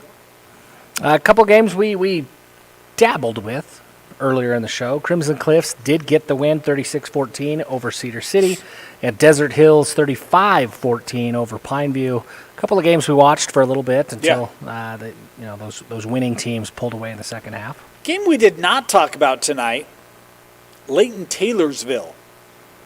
Layton's had a good start to the year. I think are they 3-1? Let me just double check that. 3-1. The Layton Lancers 3-1 to start the year. That's a good start. Yeah, good start for Layton. My memory of Layton High, I knew a guy who stole the lance from Layton High School. Really? That's it. That was my memory. I played a lot of basketball at Layton High, played a lot of baseball at Layton High, but my core memory is somebody coming and saying, hey, I've got the Layton lance. Wait, you know the guy, right? Yeah. What did he do with it? He promptly returned it after he was told he needed to return it. I was going to say, was that his decision? Or Yeah, that lance found its way back to Layton pretty quickly. Don't steal lances. Harriman. Coach Rickards securing his first win as head coach at Harriman. They trailed Westlake early 6-0. They come back. Harriman with a 28-13 win over the Thunder. Congratulations, Coach Rickards, getting that first win as head coach at Harriman. You haven't talked about it yet. I've been waiting for you to bring this one up because I know you're excited about it. Davis. Wow. I was going to let that one slide. I mean, out of respect for Kearns, I don't want to talk too much about it, but out of respect for anybody who hangs 80, I think you have to bring it up. That Davis offense got a lot of short fields, But that Davis offense, 80-0. You know, here's the other thing, and it's actually great you brought it up here. For those Harriman fans who might be frustrated with the start of Coach Rickards, no one wanted to start the year 0-3. They're now 1-3. Yeah. Coach Rickards is a really good coach because that Kearns program was winning regions. Yeah, they were. And, you know, his first year gone, and I'm not saying this to criticize the program, the kids, the coach, any of that. He's a really good coach. Yep. And that Harriman thing will be fine. Yeah. It'll be just fine. It's going right? to take some time. It'll be all right. But Coach Rickards is a really good coach. You see the impact he had there at Kearns while he was there. This is interesting. I just pulled up that Viewmont game. Bountiful did not score in the second half. Wow. They led 27-13 at the break, and it's 14 second half points for Viewmont, including what was a 2-point conversion. Wow. To send it, or to tie it up, that takes it to OT. Impressive. I mean, look, that's Bountiful has been in close games all year. I did not expect this to be the week that they aren't able to pull through. I thought that Bountiful and their experience and having gone through this, they would be enough. I thought it would be close, but I thought it would be enough, and maybe it still will be. But, man, I'm impressed by what Viewmont has done. And to fight back like that in the second half, oof. I'm kind of trying to hold on because I really want to find out what happens in that game. Jeff, anything you learned tonight? Anything that stood out to you? Action, final results, performances, anything? You know, things were mostly chalk for the night, right? I mean, things kind of went as expected. The teams that we thought were starting to separate themselves and be really good are, and that's great. I think that the biggest takeaway for me is this Viewmont Bountiful team, this Viewmont Bountiful game, rather. That Viewmont team is the real deal. Like we expect, and I don't want to put words in your mouth, Dan, but I think we both fully expect Bountiful to be at least be in contention to go back to Rice-Eccles Stadium at the end of the year, if not one of the favorites to get there. And for Viewmont to do what they're doing proves that this start is not a fluke. Still got to stay healthy, still a lot of time to go. But this is not a fluky Viewmont team. This team's for real. Yeah, I agree. And, one score we didn't talk about tonight, this game is not being played in state, so it was delayed. Yeah. Timpview in a big hole on the road, taking on Centennial out of California. Remember, Timpview did not play last week, so they had 2 weeks since their last game. Tough test tonight on the road, not going according to plan. I think 5A, I thought it was going to be a little more one-sided. I do think 5A might be more competitive than we thought it would be, Jeff. And I think we're seeing that, right? Olympus and West in a tough battle. East dropping 55 tonight on an Alta team that has not given up a lot of points as the year's gone on. Yeah. Bountiful, Viewmont right there, stride for stride. I agree. I think there's some really interesting teams and competitiveness in 5A. I think so too. And for Timpview, I think they've still got to be the favorite until they're not. Until somebody proves that they can knock Timpview down. But Timpview's got to find something, some continuity, some consistency from the quarterback position. Yeah. If they do, they've got the weapons, they got the defense, they got the hogs up front, they've got all the pieces. They got to figure out that quarterback spot because that's it's been the Achilles heel so far. Week 4, not quite in the books, but we're up against it, so we are going to sign off for the night. 40% of the way through the year. There are some great finishes still undetermined. Go check out online how they end up. Obviously a critical battle atop Bountiful, Viewmont, that region. What a great rivalry game, and awesome that they were able to play that, and good resilience there from the Vikings on the road.